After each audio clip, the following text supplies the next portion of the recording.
Everyone, welcome to Table Read Tuesdays and our script reading of Juno, which even though we planned to read the script many months ago, it seems very timely right now as we're reading it.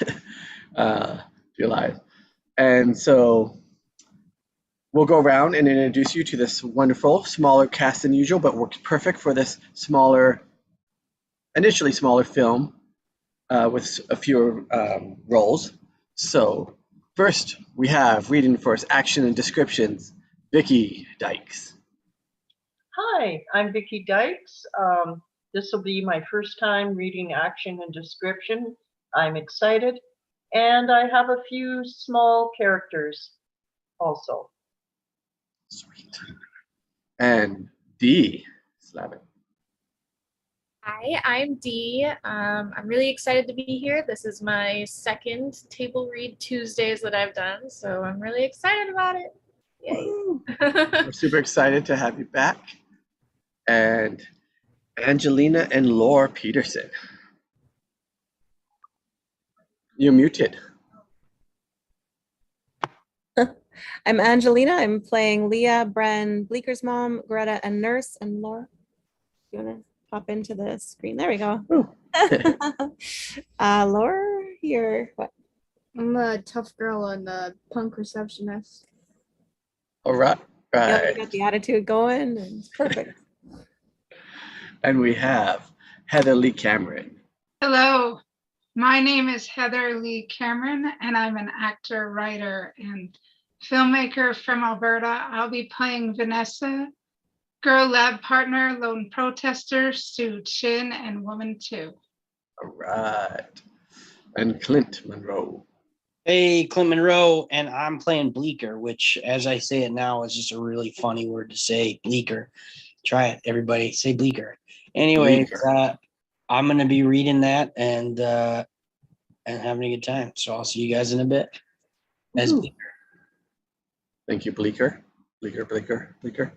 All right, that's everybody. And then after the script, after you see their amazing performances, that is basically a cold read, but still great, then you guys will go like, where can I see more of them? And we'll tell you where to see more of them at the end. They'll say, this is my website. This is what I'm working on. But also, you can like and subscribe to Table Read Tuesdays to see us here when we all come back.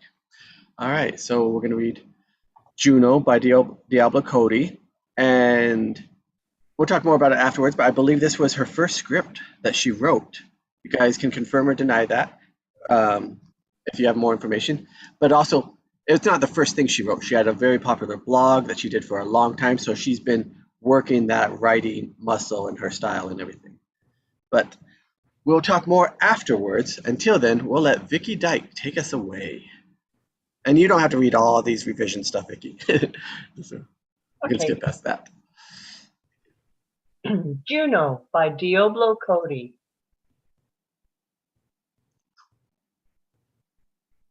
Exterior, Centennial Lane, dusk. Juno McGuff stands on a placid street in a nondescript subdivision facing the curb. It's fall. Juno is 16 years old, an artfully bedraggled burnout kid. She winces and shields her eyes from the glare of the sun. The object of her rapt attention is a battered living room set, abandoned curbside by its former owners. There's a fetid-looking leather recliner, a chrome-edged coffee table, and a tasteless latch-hooked rug featuring a roaring tiger. It started with a chair. Interior, Bleeker house. Molderific basement night. Flashback. Juno approaches a boy hidden by shadow. He's sitting in an overstuffed chair. She slowly, clumsily lowers herself onto his lap. A 60s Brazilian track plays from a vintage record player. Do you know how long I've wanted this? Yeah. Wizard. Exterior, Centennial Lane, continued. A dog barks, jarring Juno back to reality. Quiet, banana. Hey, shut your gob for like a second, okay? We see a teacup poodle tethered in the yard, a few feet away from the abandoned living room set. The dog yaps again. This is the most magnificent discarded living room set I've ever seen. She swigs from an absurdly oversized carton of juice and wipes her mouth with the back of her hand. Begin animated title sequence. Juno marching down various street, pumping her arms like a jogger and chugging intermittently from the huge carton of juice. We watch her breathlessly navigate suburbia, clearly on a mission. Exterior, drugstore, day. Finally, a panting Juno arrives at Dancing Elk Drug on the main drag of her small Minnesota suburb, Dancing Elk. The automatic doors of the store part to reveal Juno's flushed, serious face. She carelessly flings the empty juice container over her shoulder and onto the curb. A group of dropouts with skateboards near the entrance glare at her. She enters the drugstore. Interior, drugstore. Rollo, the eccentric drugstore clerk, sneers at Juno from behind the counter. He wears a polyester uniform vest. Well, well, if it isn't McGuff, the crime dog. Back for another test? I think the last one was defective. The plus sign looked more like a division sign. Rollo regards her with intense skepticism. I remain unconvinced. Rollo pulls the bathroom key out of reach. This is your third test today. Mama Bear, your ego is prego. No doubt about it. An eavesdropping tough girl wearing an oversized jacket and lots of makeup gapes at Juno from the beauty aisle. Muted. There you go. 3 times? Oh girl, you are way pregnant. It's easy to tell. Is your nipples real brown? A pile of stolen cosmetics falls out of the girl's jacket and clatters to the floor. Balls! Juno crosses her legs awkwardly, hopping. It's obviously she has to use the bathroom urgently.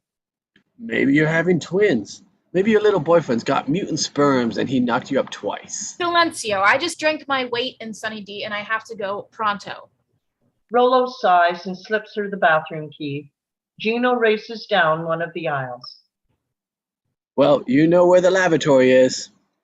You pay for that pee stick when you're done. Don't think it's yours just because you marked it with your urine. Jesus, I didn't say it was. Well, it's not. You're not a lion in a pride. These kids acting like lions with their unplanned pregnancies and their sunny delights. Interior drugstore bathroom, day. In the dim, reeking public bathroom, Juno hovers over the commode with her boxer shorts around her ankles. She clumsily tries to use the pregnancy test. We see the test box sitting on the sink. It's a Teen Wave discount pregnancy test. The accompanying outdated package photo is of a shrugging 80s teen with a resigned expression. The fine print on the box reads, "From the makers of Sun Glitz Lightning Hair Spritz." Interior drugstore front counter, day. Juno holds a developing test in her hand and slaps the open test box on the front counter. Rollo scans it and bags it indifferently. Oh, and this too. She places a giant licorice super rope on the counter. So what's the prognosis, Fertile Myrtle? Minus or plus? I don't know, it's not seasoned yet. Wait. Yep, there's that pink plus again. God, it's unholy. She shakes the stick desperately in an attempt to skew the results. Shake, nothing. This ain't no Etch-a-Sketch. This is one doodle that cannot be undone, Home Skillet. Exterior, McGuff house, evening. Juno walks slowly and dejectedly up the street to her house, gnawing on the super rope. She stops and loops the super rope over a low-hanging tree branch, contemplating how to fashion a noose. Juno trudges toward her house. The yard is a wild tangle of prairie grass and wildflowers. Interior, McGuff house, Juno's bedroom, night. Juno's bedroom is decorated with punk posters, The Damned, The Germs, The Stooges, television, Richard Hell, etc. She picks up a hamburger-shaped phone to call her best friend, Leah. Interior, Leah's house, bedroom, night. Leah's room is cluttered with the sentimental junk that certain girls love to hoard. The phone rings. Yo, yo, yiggity yo. I'm a suicide risk. This Juno? No, it's Morgan Freeman. Got any bones that need collecting? Only the one in my pants. Dude, I'm pregnant. Maybe it's just a food baby. Did you have a big lunch? It's not a food baby. I took 3 pregnancy tests today. I am definitely up the spout. How did you even generate enough pee for 3 pregnancy tests? Can you scroll up? I drank like 10 tons of Sunny Delight anyway. Yeah, I'm pregnant and you're shockingly cavalier. Is this for real? Like, for real, for real? Unfortunately, yes. Oh my God. Oh, shoot. Fuck it, Thailand. That's the kind of emotion I was looking for in the first take. Oh, well, are you going to go Havenbrook or Woman Now for the abortion? Like, do you need a note from your parents for Haven? You need a note for your parents for Havenbrook. I know, women now. I guess the commercial says they help women now. So You want me to call for you? I called for Becky last year. I'll call them myself, but I do need your help with something very urgent. Exterior, Centennial Lane, night. Leah and Juno struggle to drag a recliner across a well-manicured suburban lawn. Heavy They make lifting. They make a formidable team.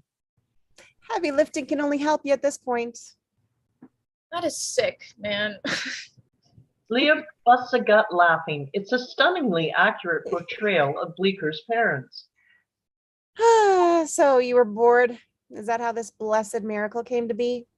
No, it was a premeditated act. The sex, I mean, not getting pregnant.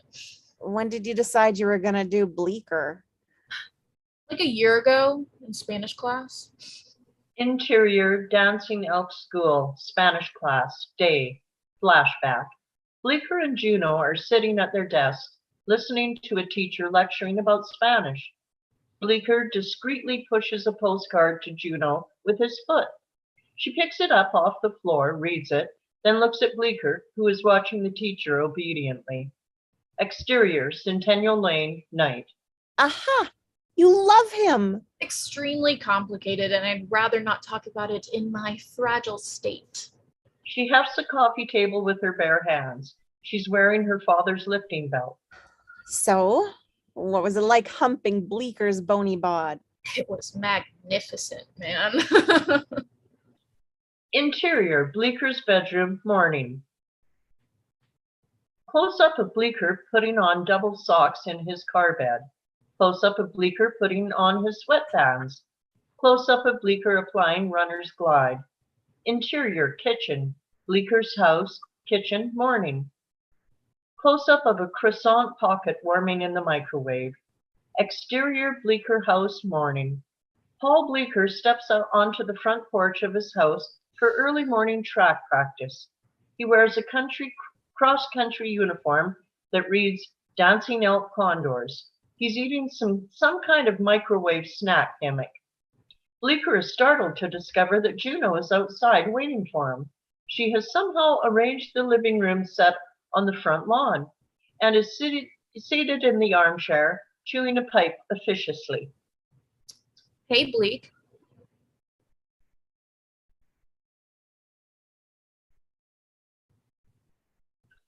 You're muted, Clint. That was an excellent performance. Yeah. All right. Hey, cool tiger. Looks good. Proud. Yeah, I swiped it from Miss Rankick. Cool. Your shorts are looking especially gold today. Cool. Oh, my mom uses color safe bleach. Go, Carol. So guess what? I don't know. I'm pregnant. Stunned silence. Juno pops up the footrest of the recliner and leans back comfortably. I guess so. What are we gonna do? The Dancing Elk Prep cross-country team runs past Bleeker's house in a thundering herd, wearing a motley assortment of warm-ups. Their momentum stirs the crackling fall leaves. They wave and holler at Bleeker and Juno. When I see them all running like that with their things bouncing around in their shorts, I always picture them naked. Even if I don't want to, I have intrusive thoughts all the time. Exterior, Bleeker house. I'm supposed to be running. I know. There's an awkward silence. So what do you think we should do?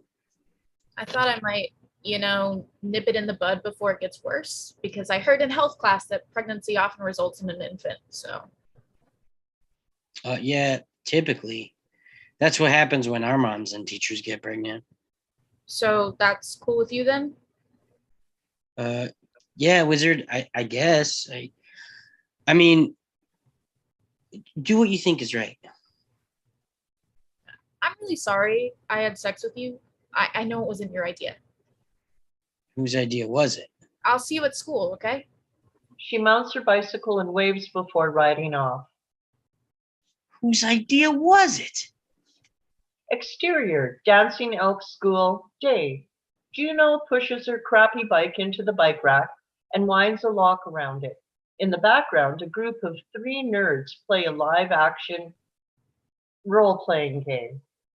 You did not. You don't have the armor. The orc's armor bought from the wizard doesn't have the power level to parry that hit. Interior, Dancing Elk School, corridor, day. Juno tries to push through the masses, but the throng of students is thick and unwieldy. Interior, Dancing Elk School, hallway, day.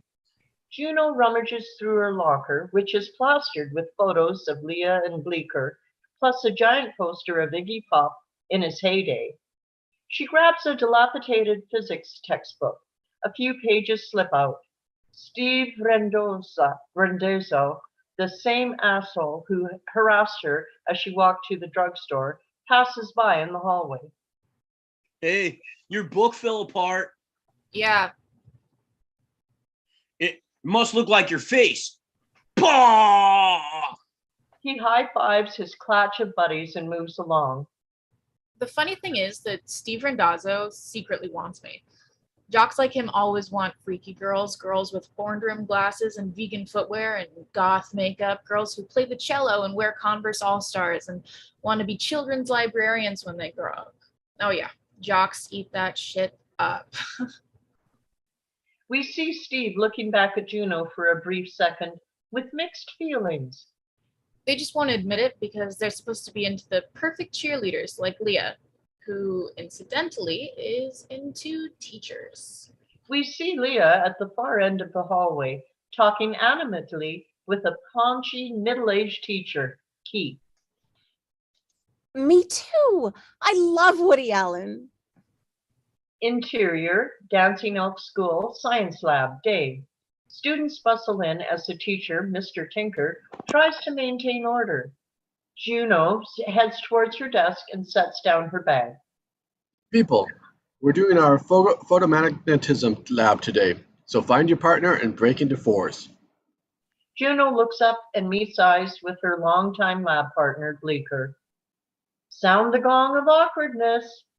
Juno and Bleeker head separately over to an available lab station and unpack their bags in silence. Well, nothing like experimenting. I did the prep questions for the lab last night. You can copy the answers if you need to. He slides a piece of graph paper in front of Juno without looking at her. Oh, I couldn't copy your work. But you copy my work every week. Oh, yeah. Kind of a deadbeat lab partner, huh? I don't mind. I mean, you definitely bring something to the table. Charisma. Or something. The other 2 lab partners, a humorless couple, join them at the station. So who's ready for some photomagnificence? I have a menstrual migraine and I can't look at bright lights today. Amanda, I told you to go to the infirmary and lie down. You never listen. No, Josh, I don't take orders, not from you and not from any man. You know, you've been acting like this ever since I went up to see my brother in Mankato. I told you, nothing happened. Nothing happened because your eyes are very cold. They're very cold, Josh. They're cold, lying eyes. What? My eyes are not lying. Yes, they are, Josh. Since Mankato, they have been lying eyes. Juno and Bleeker observe the argument like tennis spectators, fascinated by the dynamics of a real couple. Okay. I'm gonna set up the apparatus. Juno, want to get me the C clamps out of the drawer? I'm going to the infirmary. Good. Call me when you're off your rag. Fine. Call me when you learn how to love just one person and not cheat at your brother's college just because you had 4 Smurma ices and a bottle of Snow Peak peach flavored bones. Good. I'll be sure to do that, Amanda. I'll make a note of it. He furiously scrawls a fake memo in his notebook. No Peak Peach is the best flavor of boons, right, Blake? Bleeker reddens and continues constructing the apparatus. Girl lab partner stalks off dramatically. Bleeker shakes his head and rifles through his textbook. Interior McGuff House, Juno's bedroom, afternoon.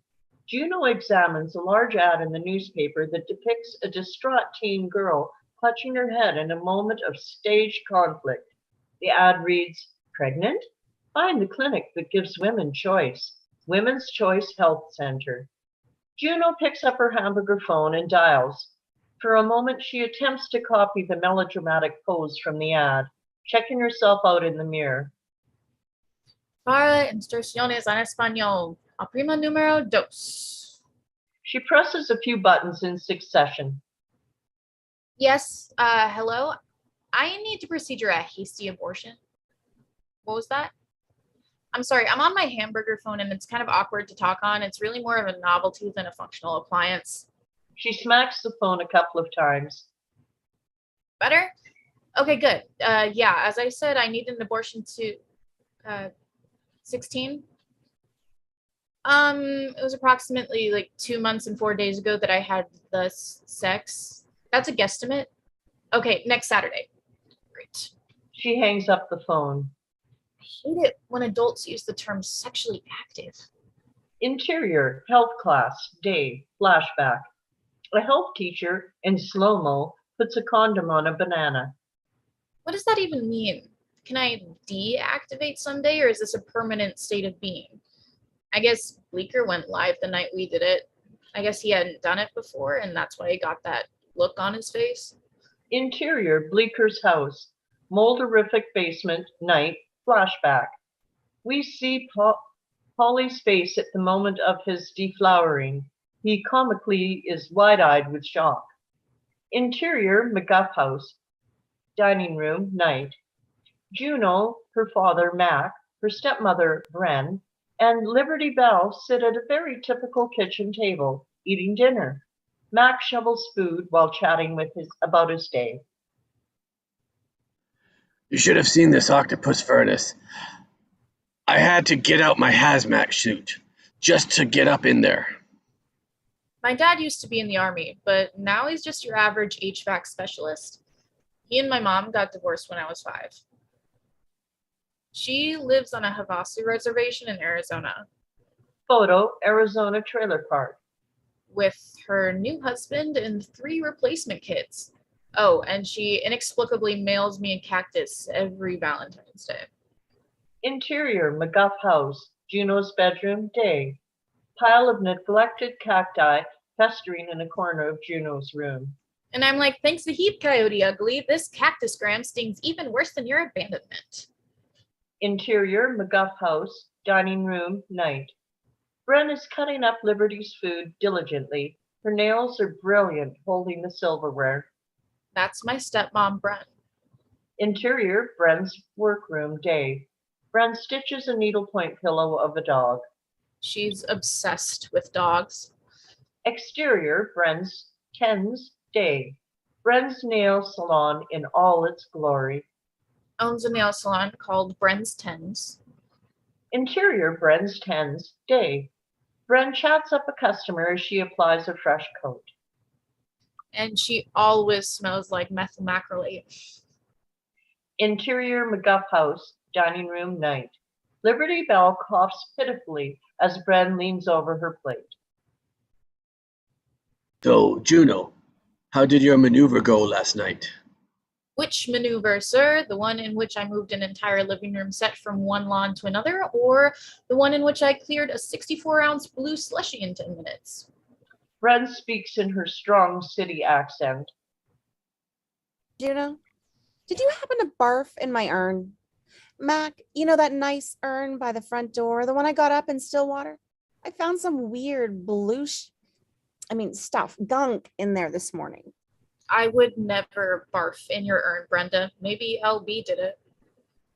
We see Liberty Bell blithely pouring bacon bits onto her dinner. Liberty Bell, if I see one more bacon on that potato, I'm going to kick your monkey butt. Exterior, Women's Choice Clinic, day.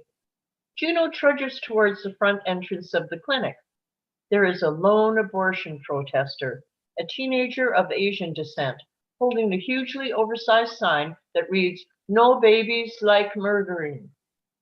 All babies want to get born. All babies want to get born. Juno recognized the protester as a classmate of hers. Hi, Suchin. Oh, hi, Juno. How are you? Good. I'm good. Did you finish that paper for Worth's class yet? No, not yet. I tried to work on it a little last night, but I'm having trouble concentrating. You should try Adderall. No, thanks. I'm off pills. Wise move. I know this girl who had a huge freak out because she took too many behavioral meds at once. She took off her clothes and jumped into the fountain at Ridgedale Mall, and she was like, "Ah, I'm a kraken of the sea." I heard that was you. Well, it was nice seeing you. She continues on towards the clinic entrance. Juno! Juno stops in her tracks but doesn't bother to turn around. Your baby probably has a beating heart, you know. It can feel pain, and it has fingernails. Really? Fingernails? She considers the concept and pushes open the clinic door. Interior, Women's Choice Clinic, reception, day. The receptionist sits behind a pane of bulletproof glass. The waiting room is semi-crowded, occupied mostly by pregnant women, teens, and ill-behaved children. Welcome to Women's Choice, where women are trusted friends. Please put your hands where I can see them and surrender any bombs. Juno flashes her best jazz hands. Hi, I'm here for the big show. Your name, please? Juno McGuff. The receptionist raises a pierced eyebrow and arranges some paperwork on a clipboard. She thinks I'm using a fake name, like Jean Simmons or Mother Teresa. The receptionist hands Juno the clipboard and a pen. I need you to fill these out, both sides, and don't skip the hairy details. We need to know about every score and every sore. The receptionist reaches into one of those ubiquitous women's clinic condom jars and holds out a fistful of purple rubbers. Would you like some free condoms? They're boysenberry? Yeah. No, thank you. I'm off sex. My partner uses these every time we have intercourse. They make his balls smell like pie. Congrats. She takes a seat in the waiting room and rifles through a pile of old magazines. The magazine selection is lots of mummy mags and health-related periodicals. She selects an issue of Family Digest and gingerly flips through for a few moments. And then she looks over and notices the fingernails of a nearby teen. She looks as nervous as she does. The girl bites her thumbnail and spits it onto the floor. Juno looks away, but immediately notices another waiting woman who absently scratches her arm with long, fake nails. Suddenly, she sees fingernails everywhere. The receptionist clicks her nails on the front desk. Another woman blows on her fresh manicure. Everyone seems to be fidgeting with their fingers somehow. Juno suddenly looks terror-stricken. Excuse me, Miss McGoof. There's no answer. We see that Juno's chair is empty. The receptionist cranes her neck and sees the front door drift shut. Juno's figure recedes into the distance as she tears off down the street, running as fast as she can. Exterior, Leigh's house, day. Leah's front door swings open to reveal a breathless Juno standing sheepishly on the porch. Leah sighs. What are you doing here, dumb butt? I thought I was supposed to pick you up before. I couldn't do it, Leah. It smelled like a dentist in there. They had these really horrible magazines with like spritz cookie recipes and bad fiction and water stains. Like someone read them in a tub. And then the receptionist tried to give me these weird condoms that looked like grape suckers. And she told me all about her boyfriend's pie balls. And Sue Chin was there. And she told me that the baby had fingernails. Fingernails! Oh, gruesome. I wonder if the baby's claws would scratch your vag on the way out. I'm staying pregnantly. Keep your voice down, dude. My mom's around here somewhere. She doesn't know we're sexually active. What does that even mean? Anyway, I got to thinking on the way over. I was thinking maybe I could give the baby to somebody who actually likes that kind of thing. You know, like a woman with a bum ovary or something, or like a nice lesbian couple. Well, but then you'll get huge. Your chest is going to milk tape, and you'll have to tell everyone you're pregnant. I know. Maybe they'll canonize me for being so selfless. Maybe they'll totally crap and be super mad at you and not let you graduate or go to Cabo San Luca for spring break. Bleeker and I were going to Gettysburg for spring break. Leah sighs as if there's no helping her nerdy friend. Well, maybe you could look at one of those adoption ads. I see them all the time at the Penny Saver. There are ads for parents? Oh, yeah. Desperately seeking spawn. They're right by the ads for like iguanas and terriers and used fitness equipment. It's totally legit. Come on, Leah. I can't scope out wannabe parents in the Penny Saver. That's tacky. That's like buying clothes at the Pump and Munch. Exterior park bench day. Juno and Leah are sitting at a bench in a park. They slurp giant blue slushies and sift through a pile of penny savers. Juno has her pipe with her. Penny Saver sucks. Yeah, but it sucks for free. They turn the pages in silence for a moment. Their lips and teeth are Windex blue. Look at this one. Wholesome, spiritually wealthy couple have found true love with each other. All that's missing is your bastard. There's a guy in here who's giving away a free piano. Free for the hauling. We should put it in Bleeker's yard. You're not listening to me.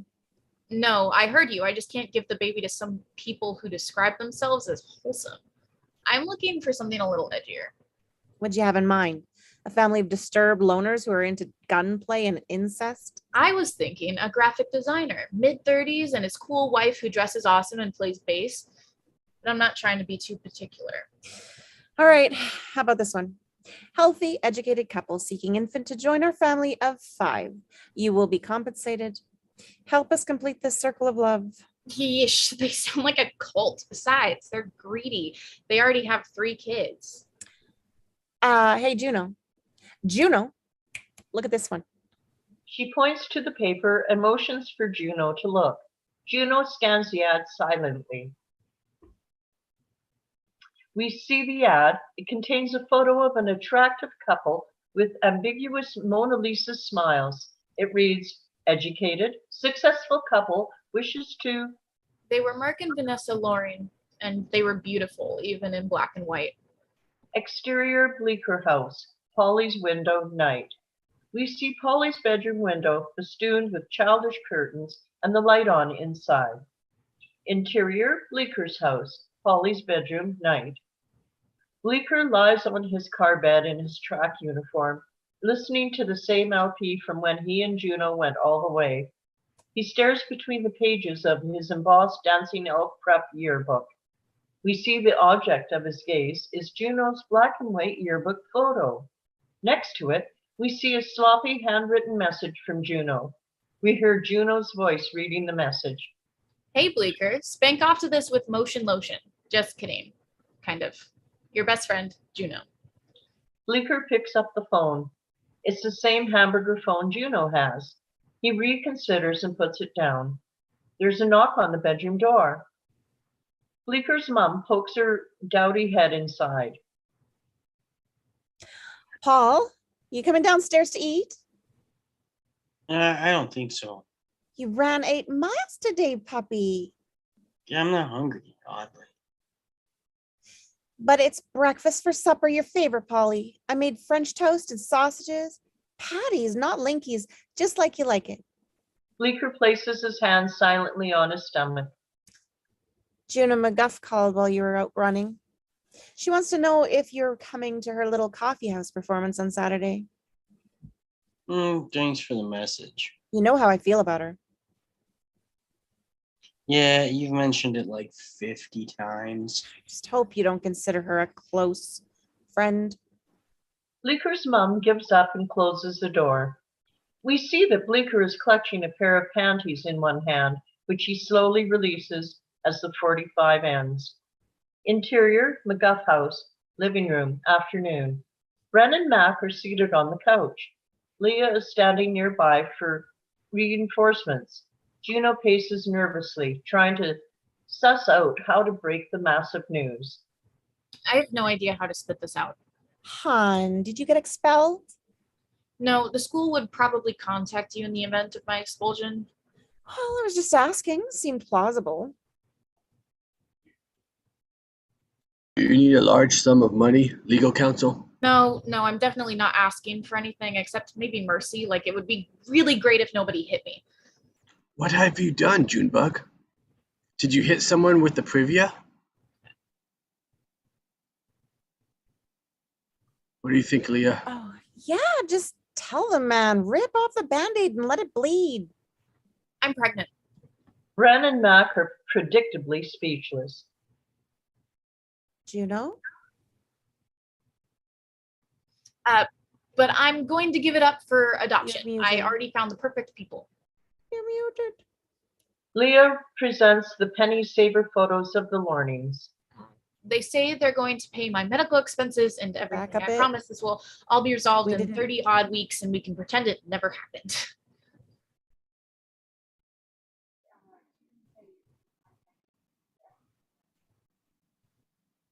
Mac?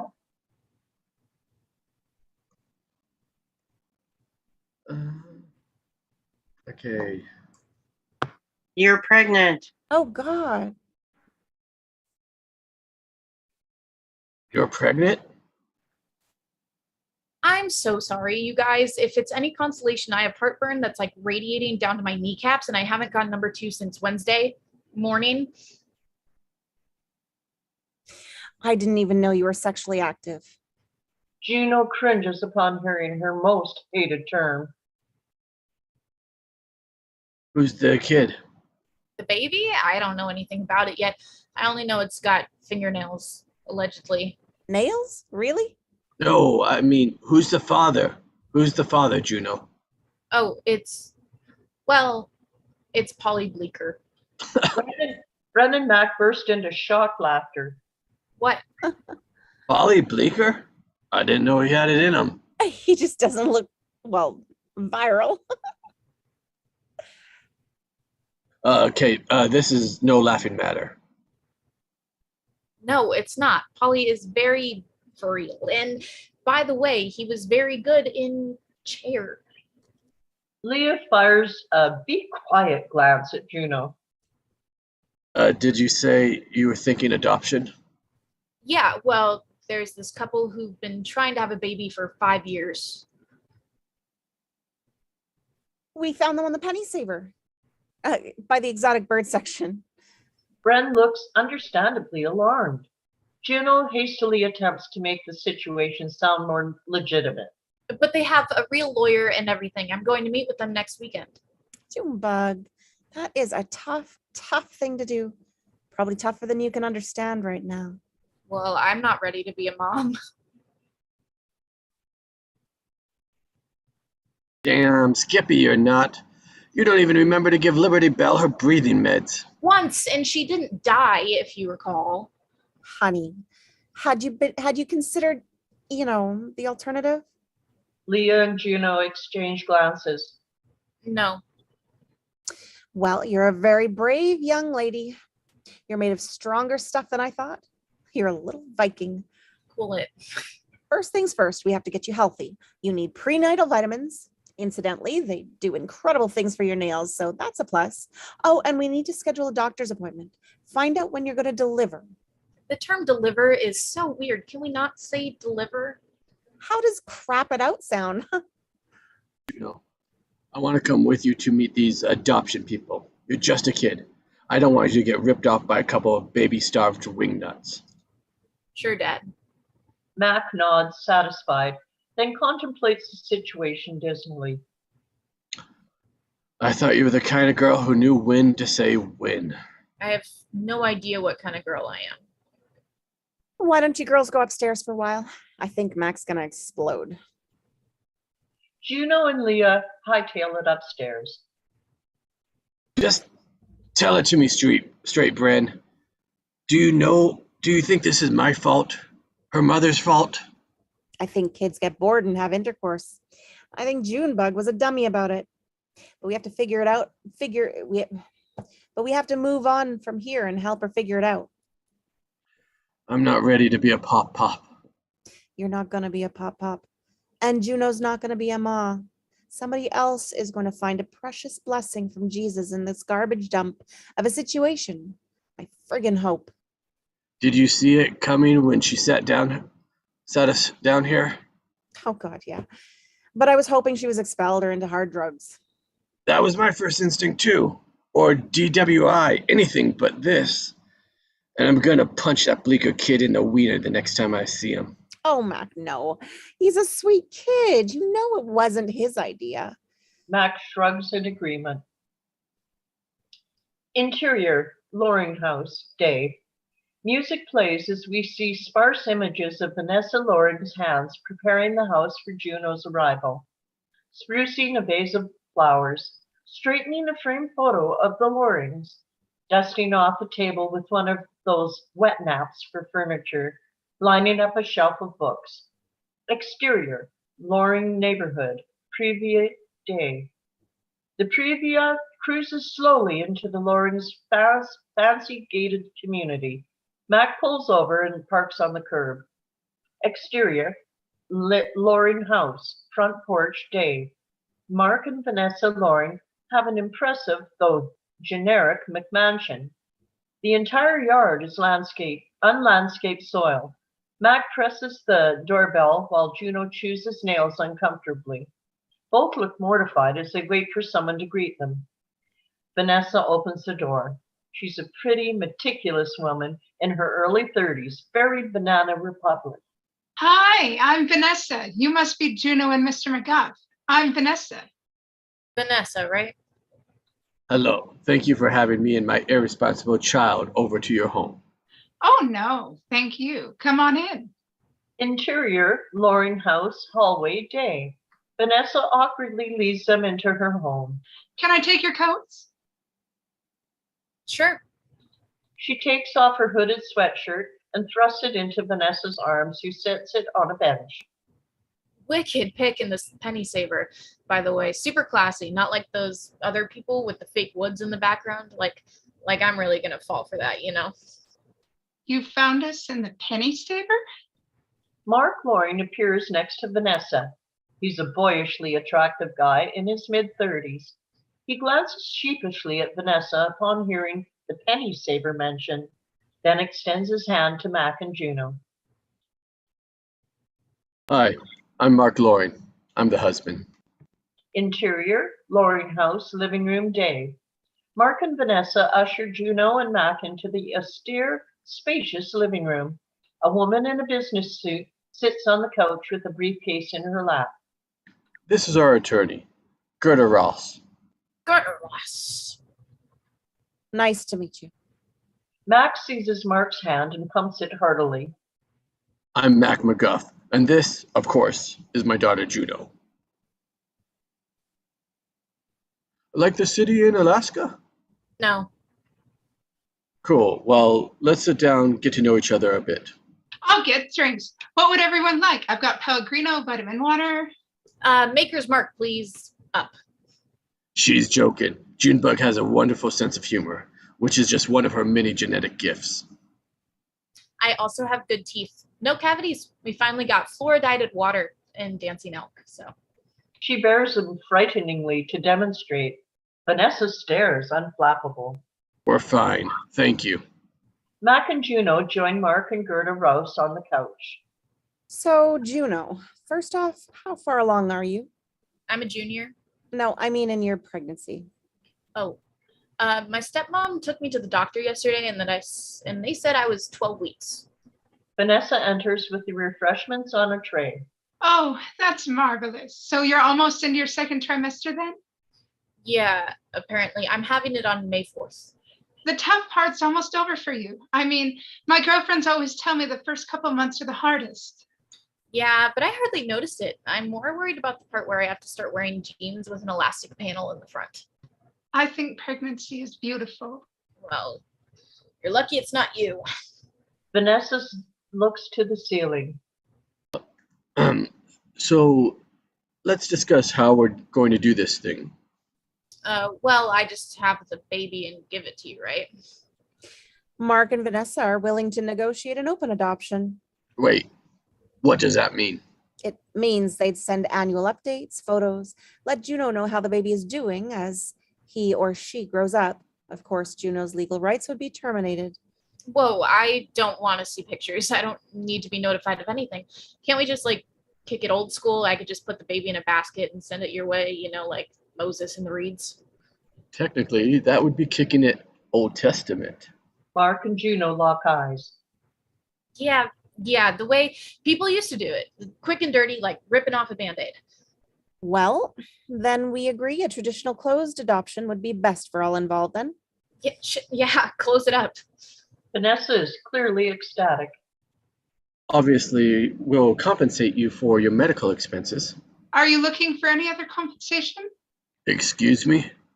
Well, no, I'm not going to sell the baby. I just want it to grow up with people who are ready to love it and be parents. I'm in high school, dude. I'm ill-equipped. You're doing an amazing and selfless thing for us.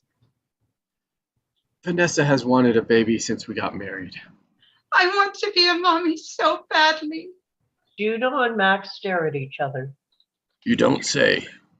Well, haven't you ever felt like you were born to do something? Yes, heating and air conditioning. Well, I was born to be a mother. Some of us are. Mark, are you looking forward to being a dad? Mark is caught off guard. Sure, why not? I mean, every guy wants to be a father. Coach soccer, help with science projects, and I don't know, fatherly stuff. Mac casts a subtle, dubious glance at Mark. Well, shall we start looking over the paperwork? Gerta has already drafted some preliminary documents. Can I use the facilities first? Being pregnant makes you pee like a sea biscuit. Sure. The powder room down here is being retiled, but you can use the master bath upstairs. Go up, then turn left and on your right. Room with a toilet. Got it. Interior, Loring House, entry stairs, day. Juno heads into the foyer and up the stairs. We see a posed photo of Mark and Vanessa in the stairwell. Their house is very beautiful, but frigid. Juno rubs her arms, shivering. Interior, Loring House, bathroom, day. The Loring's bathroom is huge. Juno flushes and goes to the double sink to wash her hands. She opens the overhead cabinet and sees Vanessa's toiletries. She spritzes on some perfume and examines the more expensive grooming items. There's a crinkled tube of lube in the cabinet. Juno picks it up, fascinated. She rubs a drop of it between her hands and rubs it through her hair like pomade. Interior, Loring House, upstairs hallway, day. Juno opens the bathroom door and instantly bumps into Mark. Oh, yikes. I didn't expect to see you up here. Sorry, I was just getting something. Did your wife send you up here to spy on me? What? No. Do we come off as some type of paranoid yuppies or something? Well, you don't just invite a random pregnant teenager into your house and leave her unsupervised. I could be a total klepto for all you know. I don't get a klepto vibe from you. Evil genius? Maybe. Arsonist, wouldn't rule it out. I did steal a squirt of perfume. What do you think? It's Clinique happy. She holds her wrist up to Mark's twitching nostrils. Smell those sparkling top notes. Mark inhales. Am I supposed to feel happy now? You should feel happy, Holmes. I'm giving you and Vanessa the gift of life. Sweet, screaming, pooping life. And you don't even have to be there when the baby comes out of me, all covered in Viscera? blood and guts. We'd better get back downstairs ASAP. Juno mocks his use of ASAP silently. Oh, wait a minute. Is that Les Paul? Juno is staring into a room with the door slightly ajar. We see guitars mounted on the wall and the edges of posters. Oh, that's my room. Vanessa lets me have a room for all my old stuff. Wow, you get a whole room in your own house? She's got you on a long leash there, Mark. Shut up. Interior, Loring House, Mark's special room day. The walls are plastered with framed posters of early 90s alternative rock bands. Mulhoney, Jane's Addiction, etc. Mark removes his Les Paul from its moorings and hands it to Juno. It's beautiful. I've always liked Gibson better than Fender. What, do you play? I rock a harmony. Oh, What? I'm a pawn shop rocker. sorry, I swear I am not a gear snob. Juno turns the guitar over, examining it closely. What is that? Mahogany? What happens if you crack the neck? Tell me about it.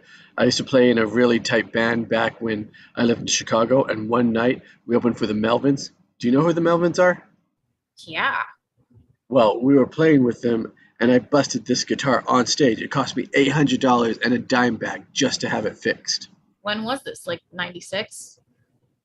93. I'm telling you, that was the best time for rock and roll. Nuh-uh. 1977, Punk Volume 1. You weren't there, so you can't understand the magic. You weren't even alive. Interior, Loring House, living room day. Vanessa, Mac, and Gerta Rouse are waiting in awkward silence for Juno and Mark to return. Mac notices a brand new Pilates machine sitting in its packaging in a corner of the room. So, what's that thing? A Pilates machine? Or what do you make with that? You don't make anything. It's for exercising. Interior, Loring House, Mark's special room, same. Mark and Juno tool around on the guitars unplugged. They play little riffs. He teaches her a couple of chords. Interior, Loring House, living room, same.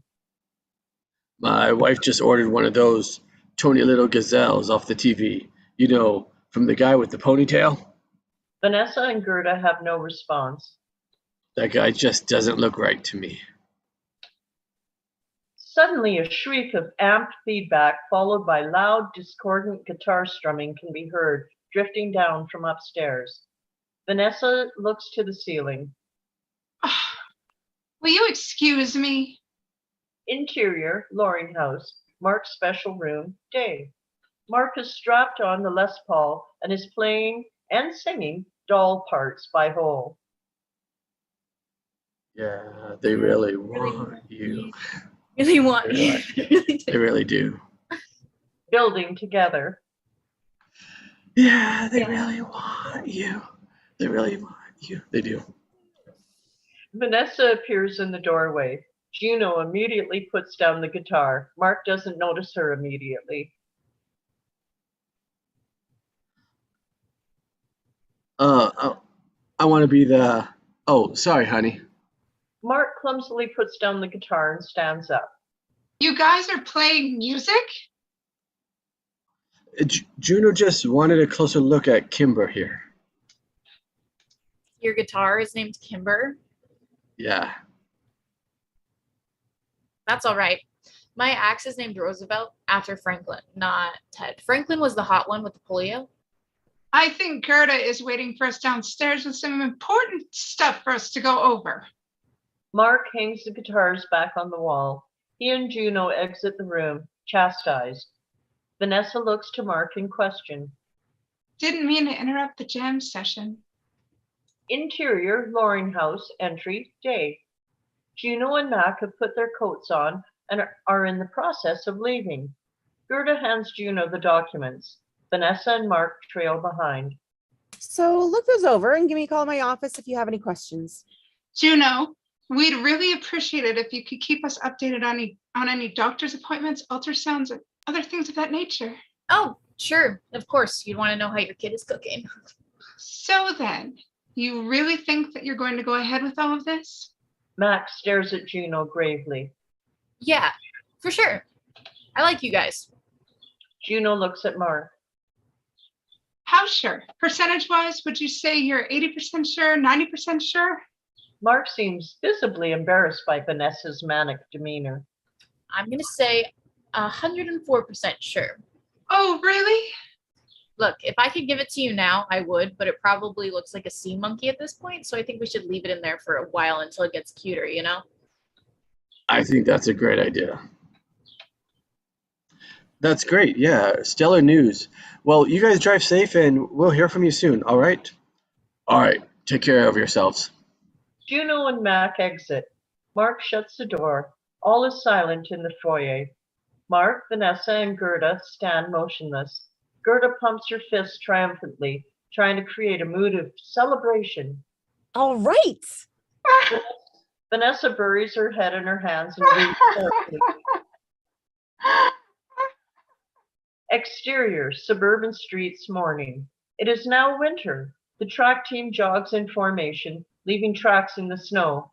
Those bastards never stop running. Exterior, Dancing Elk School track, day. Bleeker is running alone on the track. His exhalations are icy puffs in the air. Bleeker's friend, Vijay, jogs up alongside him. Vijay is a solemn, skinny boy, much like Bleeker. Hey, man, Oh, hey, Vijay. did you hear Juno McGuff is pregnant? Yep, Just like our moms and teachers. yep, Did you hear it's yours? yep. What a trip, man. Yeah, I don't really know anything about it. You should grow a mustache. You're a real man now. I can't grow a mustache. It never even comes in evenly. Me neither. But I'm going to stop wearing underpants in order to raise my sperm count. See you. Vijay jogs off. Bleeker stops and wipes away his sweat. Interior, Dancing Elk School, head office, day. We're looking over Juno's now 5-month pregnant belly to a school administrator filling out a slip. Juno takes the slip, turns around, and smiles all the way out. Interior, Dancing Elk School, corridor, day. Juno exits the head office and bumps into Bleeker. Hey, Juno, a couple of us are going to the Cineplex after school to donut that movie with the guy with like the 18 kids. Sorry, Blake. Going for my ultrasound. Got a note and everything. Okay, cool. I'll try to drop by later. Interior, doctor's office, afternoon. Splooge. We see ultrasound goo being squirted onto Juno's exposed pregnant belly. An ultrasound technician is using a Doppler device to view the contents of her burgeoning bump. Bren and Leah ooh and ah at the resulting image. The tech takes measurements and types them into her database. That's the feet. And there's a hand. The monitor reveals the baby's head. Oh my God, look at that. Would you look at that?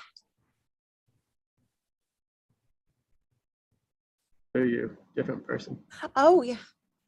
Check out baby big head. Oh, that kid is scary. Hey, I'm a sacred vessel. All you've got in your belly is Taco Bell. Touche. It is really weird looking. It's like it's not even real. I can't believe there are saps who actually cry at these things. Juno and Leah look at Bren, who is dabbing her eyes discreetly. What? I'm not made of stone. Well, there we have it. Would you like to know the sex? Ah, please, Junebug. No way. No, I definitely don't want to know. Planning to be surprised when you deliver? I want Mark and Vanessa to be surprised, and if I know, I won't be able to keep myself from telling them and ruining the whole thing. Are Mark and Vanessa your friends at school? No, they're the people who are adopting the baby. Oh, well, thank goodness for that.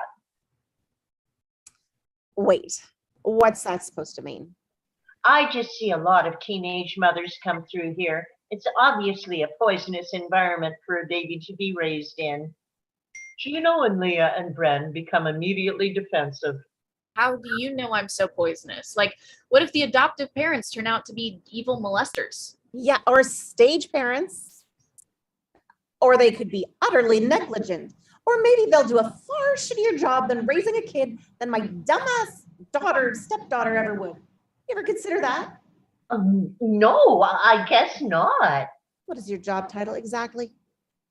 Excuse me? I said, what is your job title, Missy? I'm an ultrasound technician, ma'am. Well, I'm a nail technician, and I think we both ought to stick to what we know. What are you talking about? You think you're special because you get to play picture pages up there. Bren gestures to the ultrasound monitor. My 5-year-old daughter could do that.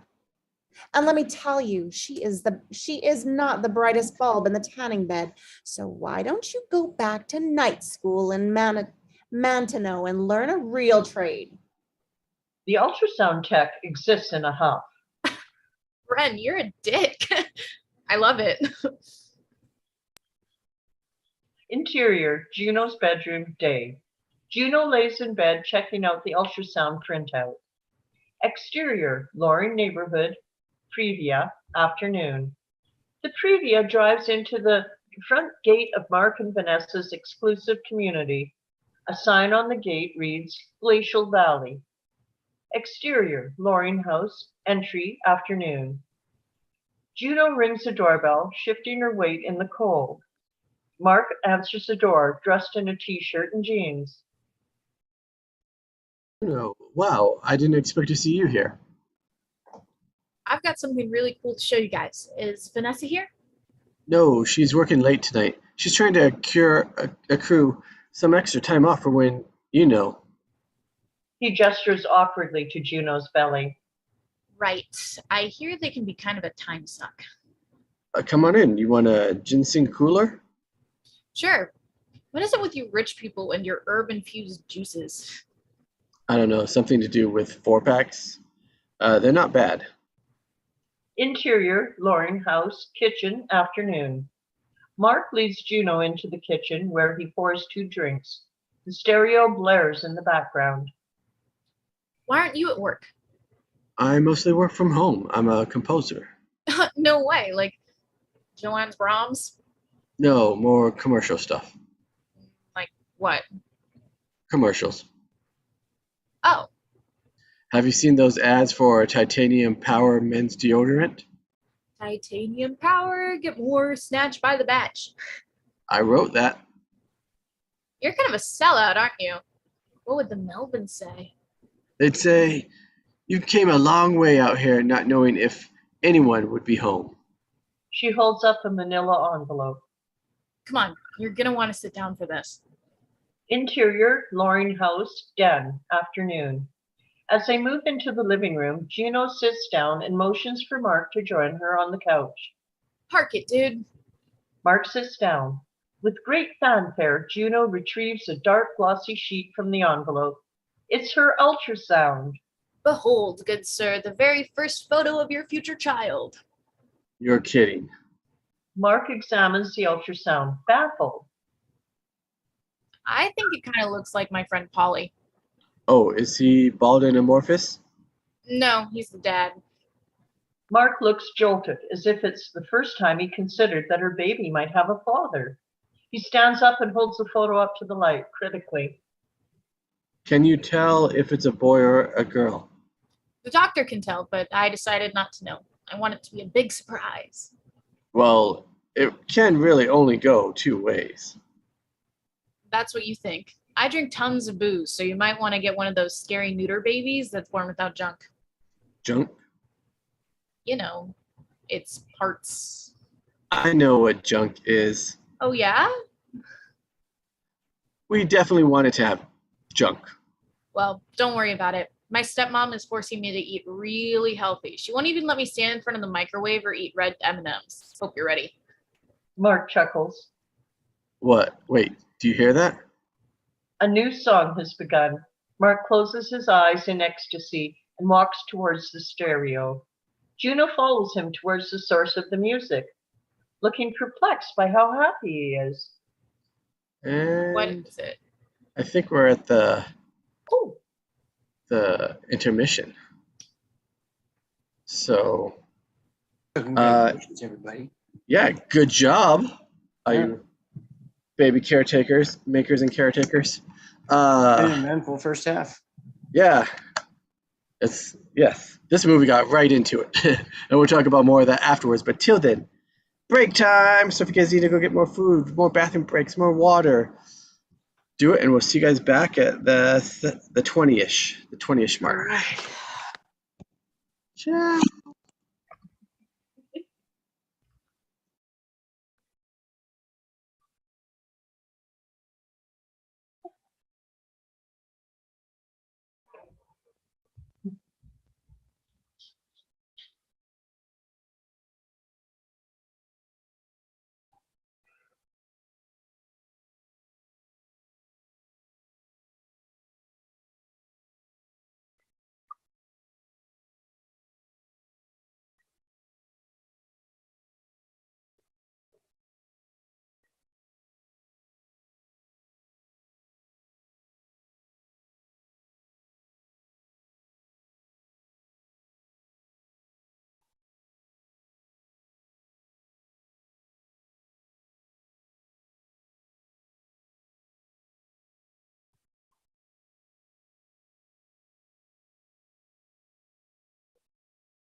Thank you.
All right.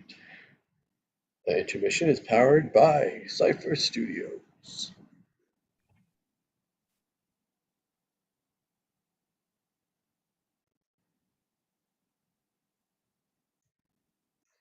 All right. We're about ready to come back. Everybody ready? All right. Looks like it. So, Juno, when you're ready, take it away. What is it? It's only my favorite song. It's Sonic Youth doing Superstar by the Carpenters. I've heard the Carpenters before. Chick drummer and freaky dude, not unlike the White Stripes. You haven't heard the Carpenters like this. Listen. Mark grabs the stereo remote off the kitchen counter and turns up the volume to a roar. Mark and Juno stand in silence in the kitchen. Mark mouths along with the lyrics. Don't you remember you told me you loved me, baby? Hey, I like this. This album is all Carpenter covers by alt rock bands. It's called If I Were a Carpenter. It is God. I'll rip you a copy before you have to leave. Oh, you don't have to do that. It's the least I could do. What did you say your favorite band was? I didn't, but it's a three-way tie between the Stooges, Patti Smith, and the Runaways. Yeah, I definitely need to make you some CDs. At least while my kid is hanging out in there. He gestures at Juno's burgeoning paunch. Mark walks over to his music collections and starts pulling CDs. He's got a carpenter's disc, the No Alternative, Charity Compilation, and Mother Loves Bone. Juno spots a VHS tape on the coffee table and picks it up. The Wizard of Gore? Oh yeah, it's Herschel Gordon Lewis. He is the ultimate master of horror. Please, Dario Argento is the ultimate master of horror. Mark swivels around slowly on his desk chair, surprised. Argento's good, but Lewis is completely demented. We're talking buckets of goo, red corn syrup everywhere, and fake brains up the yin-yang. Frankly, this looks kind of stupid. Mark gives a look. Oh, really? Interior, Loring House, den, afternoon. We see some particularly memorable footage from The Wizard of Gore. Mark and Juno are watching the movie and drinking root beer floats. They're sitting dangerously close on the sofa. This is even better than Suspiria. You've got decent taste in slasher movies, Mark. Here's to dovetailing interests. He raises his mug in a toast, and Juno clinks it awkwardly. So, have you and Vanessa thought of a name for the baby yet? Well, sort of. Vanessa likes Madison for a girl. Madison? Isn't that kind of, I don't know, gay? God, pretentious much? I guess everyone should have a mysterious name like Juno, huh? My dad went through this phase where he was obsessed with Greek and Roman mythology. He named me after Zeus's wife. I mean, Zeus had other Leighs, but I'm pretty sure Juno was his only wife. She was supposed to be really beautiful, but really mean, like Diana Ross. That suits you. Thanks. You know, not many teenage girls in your situation would actually go through with this. I weighed my options, but after all this, I'm glad I didn't, get rid of it. I want to have it for you guys. You're something else. A door suddenly slams upstairs. Vanessa's home. Vanessa, crap. You better get out of here. Why? What's the big deal? Nothing. She just hates when I sit around watching movies and not contributing. I'll handle this. I'm really good at diffusing mom type rage. Juno jumps up and rushes out. Wait up, crap. Interior, Loring house, kitchen, afternoon. Vanessa slides her briefcase off her shoulder and ventures into the living room. She's struggling to carry some oversized shopping bags. Mark, are you home? I want to show you some things I picked up. Juno intercepts her breathlessly, clutching the ultrasound photo. Mark trails behind her. Hi, Vanessa. Vanessa jumps and makes a strangled sound. Juno, God, you startled me. What are you doing here? What's wrong? Nothing. Then what's going on? I went to the doctor today. Vanessa is obviously entertaining some worst case scenarios. Her eyes are wide and she's uncharacteristically ruffled. Is the baby okay? Sure, it's the right size and everything. I even saw its phalanges today. Check this. She holds the ultrasound up to show Vanessa and drapes her arm around her. What? This is the baby. Your baby. Vanessa drops the shopping bags, sick with relief. Oh my God.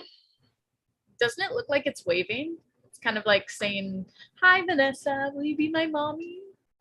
Yeah, it kind of does. Juno was nice enough to bring this by for us. I came over as soon as I got that cold ultrasound goo off my pelvis. My stepmom verbally abused the ultrasound tech, so we were escorted off the premises. Oh, that's great. She can't divert her gaze from the photo. See? Nothing to worry about. Vanessa chuckles tightly, clearly embarrassed by her show of emotion. Interior, Loring house, entryway, day. Vanessa and Mark walk Juno out. Juno peers at some shopping bags from various kids' stores. Hey, what kind of swag did you score?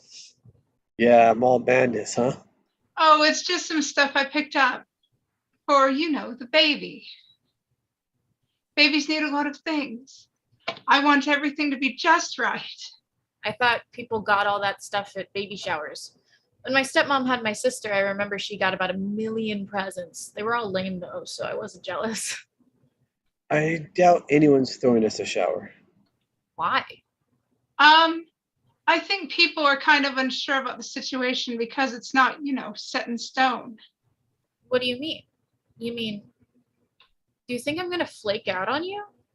No, I don't think that, Juno. It's just that we went through a situation before where it didn't work out. Juno glances at Mark and again at Vanessa. Vanessa looks embarrassed. Cold feet. You should have gone to China. I hear people give away babies like free iPods. They shoot them out of those t-shirt guns at sports events. Right. Well, Juno, your parents must be wondering where you are. You might want to head home. Nah, I'm already pregnant, so they figure nothing worse can happen to me. I gotta bounce anyway. It was nice seeing you guys. She waves and heads for the door. Hey, don't forget your bag. Vanessa looks panic-stricken as Mark helps Juno with her bag. Exterior, McGuff house, night. Juno kicks the snow off her shoes before she enters. Interior, McGuff house, kitchen, night. Bren sits at the kitchen table with a mug of coffee and an issue of Dog Fancy. Juno enters nonchalantly, drinking a giant slushie. Where the H-E-double-L have you been, Junebug? I drove to St. Cloud to show Mark and Vanessa the ultrasound, and I wound up staying for a couple of hours. Couple of hours? Why are you going there in the first place? They said they wanted to know about this. They said to keep them updated, so I did. You could have sent it to them. Why would you drive an hour out to East Jesus nowhere? I don't know, I just did. And while we were waiting for Vanessa, Mark and I watched The Wizard of Gore, and he burned me some CDs of weird music. He's kind of cool. A beat as Bren absorbs this. That was a mistake, Juno. Mark is a married stranger. You've overstepped a boundary. Listen, Brenda, I think you're the one overstepping boundaries. You're acting like you're the one who has to go through this and get huge and push a baby out of your vag for someone else. Besides, who cares if he's married? I can have friends who are married. Doesn't work that way, kiddo. You don't know squat about the dynamics of marriage. Yeah, well, you don't know anything about me. I know enough. Bren rises to leave, clutching the Dog Fancy magazine. We don't even have a dog. Yeah, because you're allergic to their saliva. I've made a lot of sacrifices for you, Juno. And in a couple years, you're going to move out, and I'm getting a Weimaraners. Wow, dream big. Oh, go fly a kite. Bren storms out. Juno heads to the urn by the door and defiantly pours the remains of her blue slushie into it. Exterior, Bleeker house, night. Juno parks her Previa on the street. She walks up to the house and rings the doorbell. Bleeker's mom answers, visibly annoyed. Her eyes drift down to Juno's middle. Bleeker's mom was possibly attractive once, but now she looks like a hobbit. You know, the fat one that was in the Goonies. Hi, Juno. What can I do for you? I borrowed Polly's physics notes in school today. I'm pretty sure he needs them back, or his grade could plummet to an A-. Fine, come in. She steals another glance at Juno's belly. Interior, Bleeker house, hallway, night. Bleeker's mom escorts Juno wordlessly up the stairs and down the hallway to Polly's bedroom. Juno discreetly tries to charge ahead of her, but her expanding middle prevents her from getting past Bleeker's mom. They share an extremely awkward moment, wedged side by side in the narrow hallway. Bleeker's mom nudges past Juno and knocks on Bleeker's bedroom door. The door has a cheesy race car themed decoration hanging on it that says Polly's broom. It looks like something a 5-year-old might have. Interior, Bleeker house, Polly's bedroom, night. Polly is on the floor surrounded by old quizzes, studying like the tortured brainiac he is. Mrs. Bleeker opens the bedroom door. Juno appears. Polly jumps, startled. Hey, don't concentrate so hard, man. I think I smell hair burning. Bleeker smiles faintly. 10 minutes. She closes the door halfway and leaves. Juno rolls her eyes and pulls the door shut entirely. What's up? I just wanted to come over, say hi. I miss hanging out with you on school nights. Yeah, I miss it too. He nervously cracks open a container of orange Tic Tacs and pours them into his mouth. Orange Tic Tacs are Bleeker's one and only vice. When we made out the day I got pregnant, his mouth tasted really tangy and delicious. Interior, Bleeker house, molderific basement, night. A close-up on Bleeker's mouth as he kisses Juno for the first time. Interior, Bleeker house, Polly's bedroom, night. Bleeker glances at Juno's midsection, embarrassed. So, it looks like you're getting pregnanter these days? Yeah, I hooked up a whole private adoption thing. These married people in St. Cloud are going to be the parents. Bleeker is visibly relieved. Really? What are they like? The guy is super cool. His name is Mark, and he's into old horror movies, and he plays guitar. I actually hung out with him today. Is that normal? I asked my dad and Bren not to narc us out to your folks, so we should be safe. Oh, that's a relief. Juno walks over to the bed and sits down next to Bleeker. I'm going to really start looking like a dork soon. Will you still think I'm cute if I'm huge? I always think you're cute. I think you're beautiful. Juno was caught off guard by his sincerity. Jesus, Blake. I do. The song playing ends, and another one begins. It's the song, the track that Bleeker and Juno both recognized from the infamous night in the basement. Hey, Junebug, when all this is over, let's get the band back together. Yeah, sure. Once Tino gets a new drum head, we should be good to go. We could get back together too. Were we together? Bleeker picks at the carpet, dejected. Well, we were once. I mean, you know, that time. What about Katrina DeVort? You could go out with Katrina DeVort. I don't like Katrina. I totally heard you did. I don't. Katrina smells like soup. Her whole house smells like soup. Exterior, Loring House, day. The house is covered in fresh snow. Interior, Loring House, nursery, day. Mark and Vanessa stand silently in the nursery. The walls are primed slate gray. A single antique rocking chair sits in the corner. Vanessa beams proudly and holds 2 cake samples up near the wall. What do you think? Custard or cheesecake? They're yellow. Well, I wanted to pick something gender neutral for now. Once we get the baby, God willing, we can create a more decisive palette.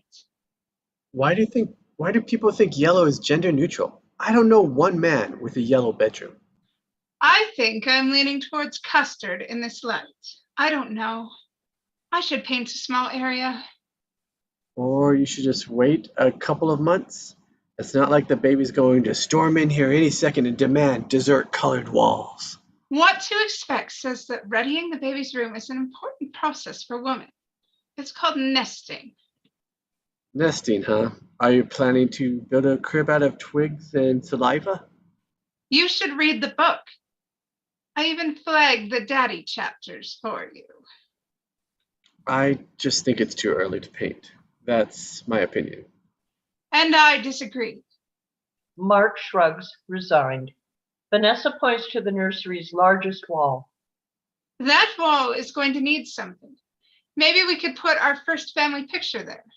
Can you see it? Mark stares at the wall, looking lost.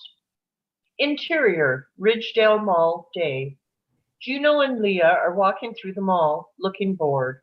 Juno is wearing one of Mac's giant hockey jerseys in lieu of actual maternity wear.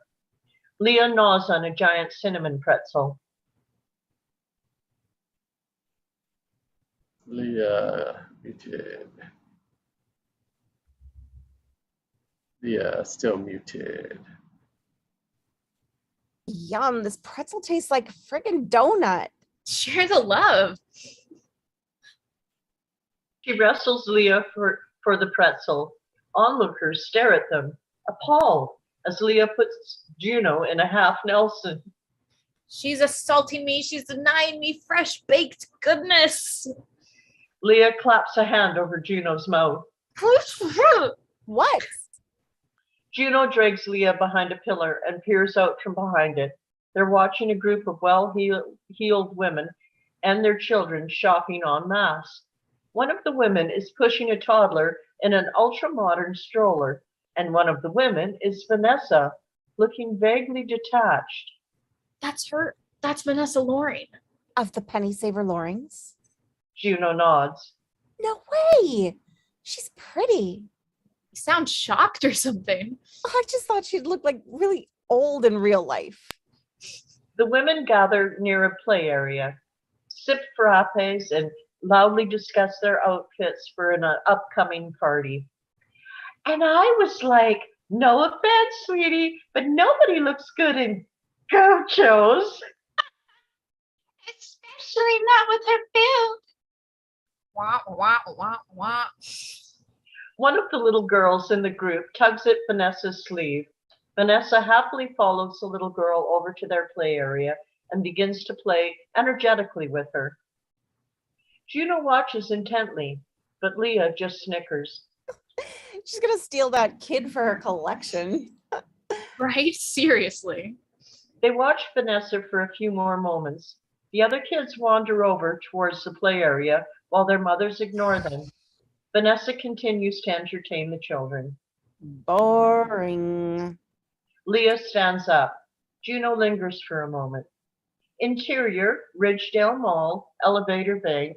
A half hour later, Leah and Juno approach the elevator. I want a huge cookie and like a lamb kebab simultaneously. God, Spermy, must you always feed? The elevator door opens, revealing Vanessa. Juno? Juno tries her best to look enthused. Well, hi, Vanessa. What brings you to the mall today? Just, shopping with my girlfriends. You're gay? Juno glares at Leah. No. Please excuse Leah. She's mentally challenged. Oh, okay. So how are you feeling? Happy? Oh, you mean like physically? I'm good. Look, I have a snooze button now. She lifts her shirt and presses her pop-out navel. That's great. Vanessa is admiring the belly when Juno grimaces. Dude, it's moshing all over. Vanessa looks confused. It's kicking. Vanessa nods in understanding, then begins summoning the courage for an unusual request. Juno, can I touch it? Are you kidding? Everyone at school is always grabbing at my belly. I'm like a legend. They call me the cautionary whale. She grabs Vanessa's hand and plants it on her stomach. I can't feel anything. Vanessa moves her hand, wanting desperately to feel the baby. It's not moving for me. She says this as though it's an admission of failure. Oh, you should try talking to it. They can apparently hear speech in there, even though it sounds all 10,000 leagues under the sea. Vanessa kneels down next to the swell of Juno's belly. Hi. Hi, baby. It's me. My name is Vanessa. I can't wait to meet you.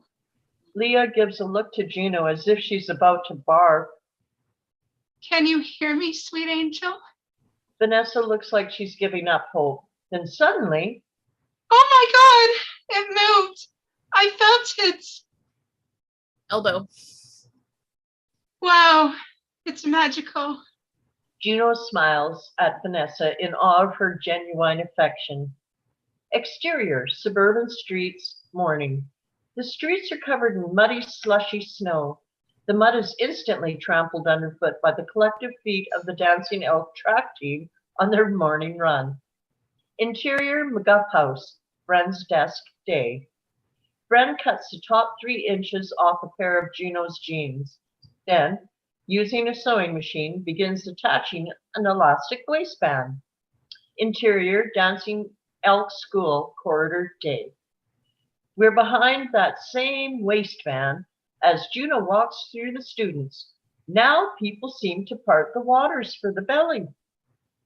Interior, Loring House, Mark's special room, day. Mark has the Les Paul on his lap as he stares at the boards of an awful commercial. Close up, the script, storyboards.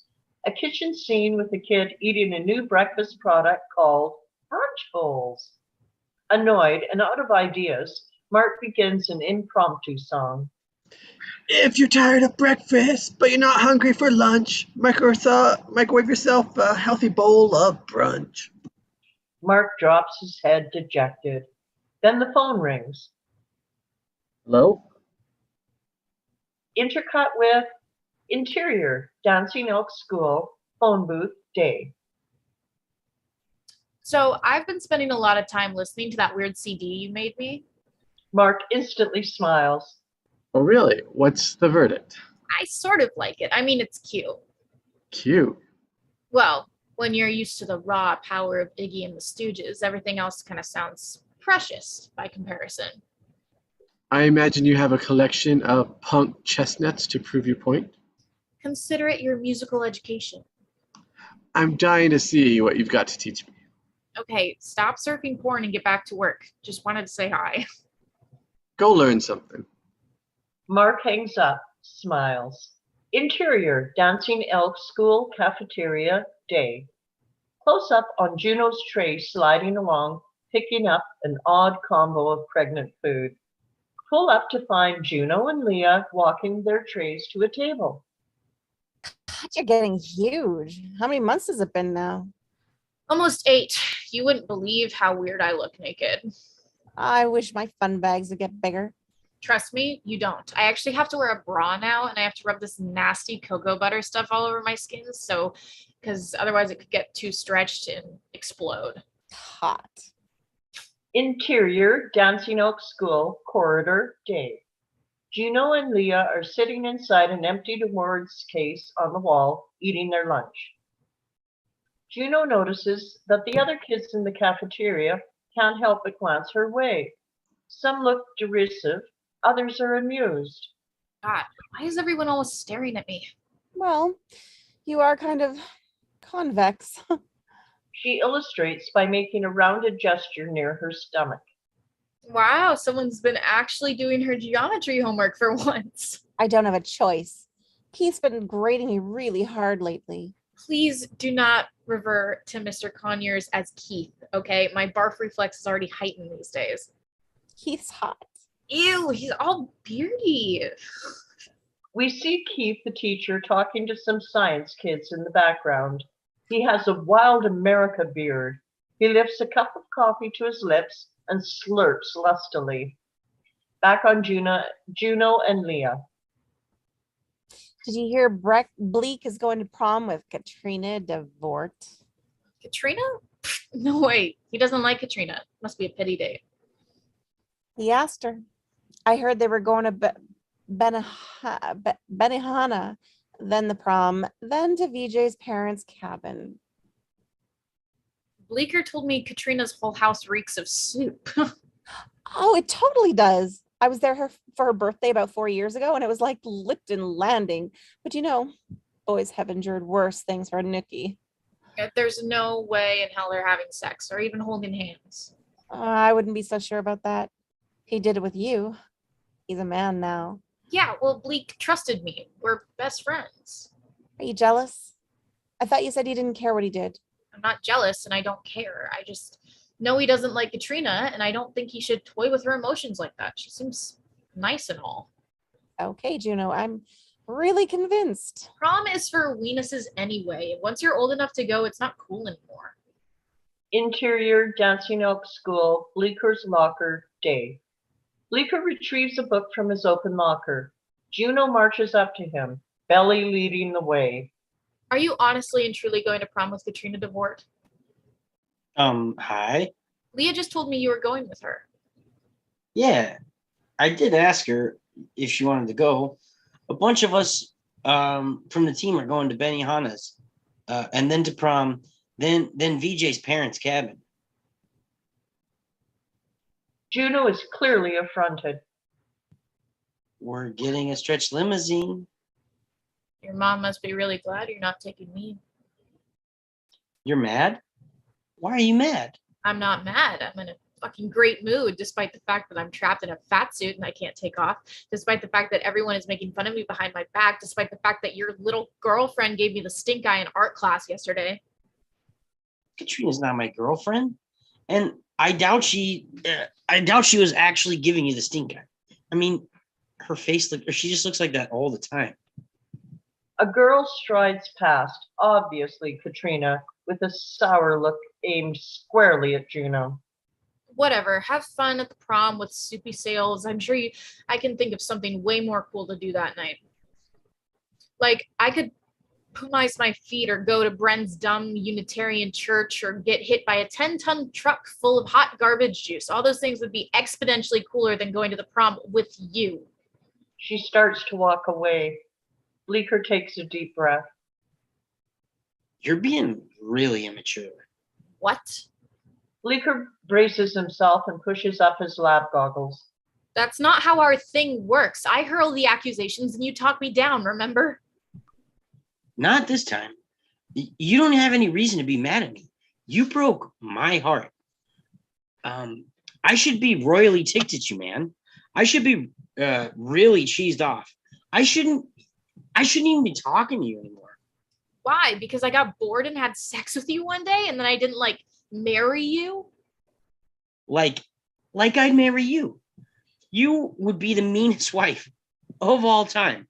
And honestly, I know you weren't bored that day because there was a lot of stuff on TV and the Blair Witch Project was on Stars. And you were like, oh, I want to watch this, but we should make up instead. La la la la. Forget it, Bleak. Take Katrina the douche packer to the prom. I'm sure you guys will have a really bitchin' time. Yeah, well, I still have your underwear. I still have your virginity. Oh my God. Shut up. What? Are you ashamed that we did it? No. Well, at least you don't have to walk around with the evidence under your sweater. I'm a planet. Juno picks up her backpack dejectedly and slides it over her shoulder. She's about to walk away when... Wait. Let me take that. Huh? You shouldn't be carrying that heavy bag. I'll take it. Oh, it's fine. What's another 10 pounds?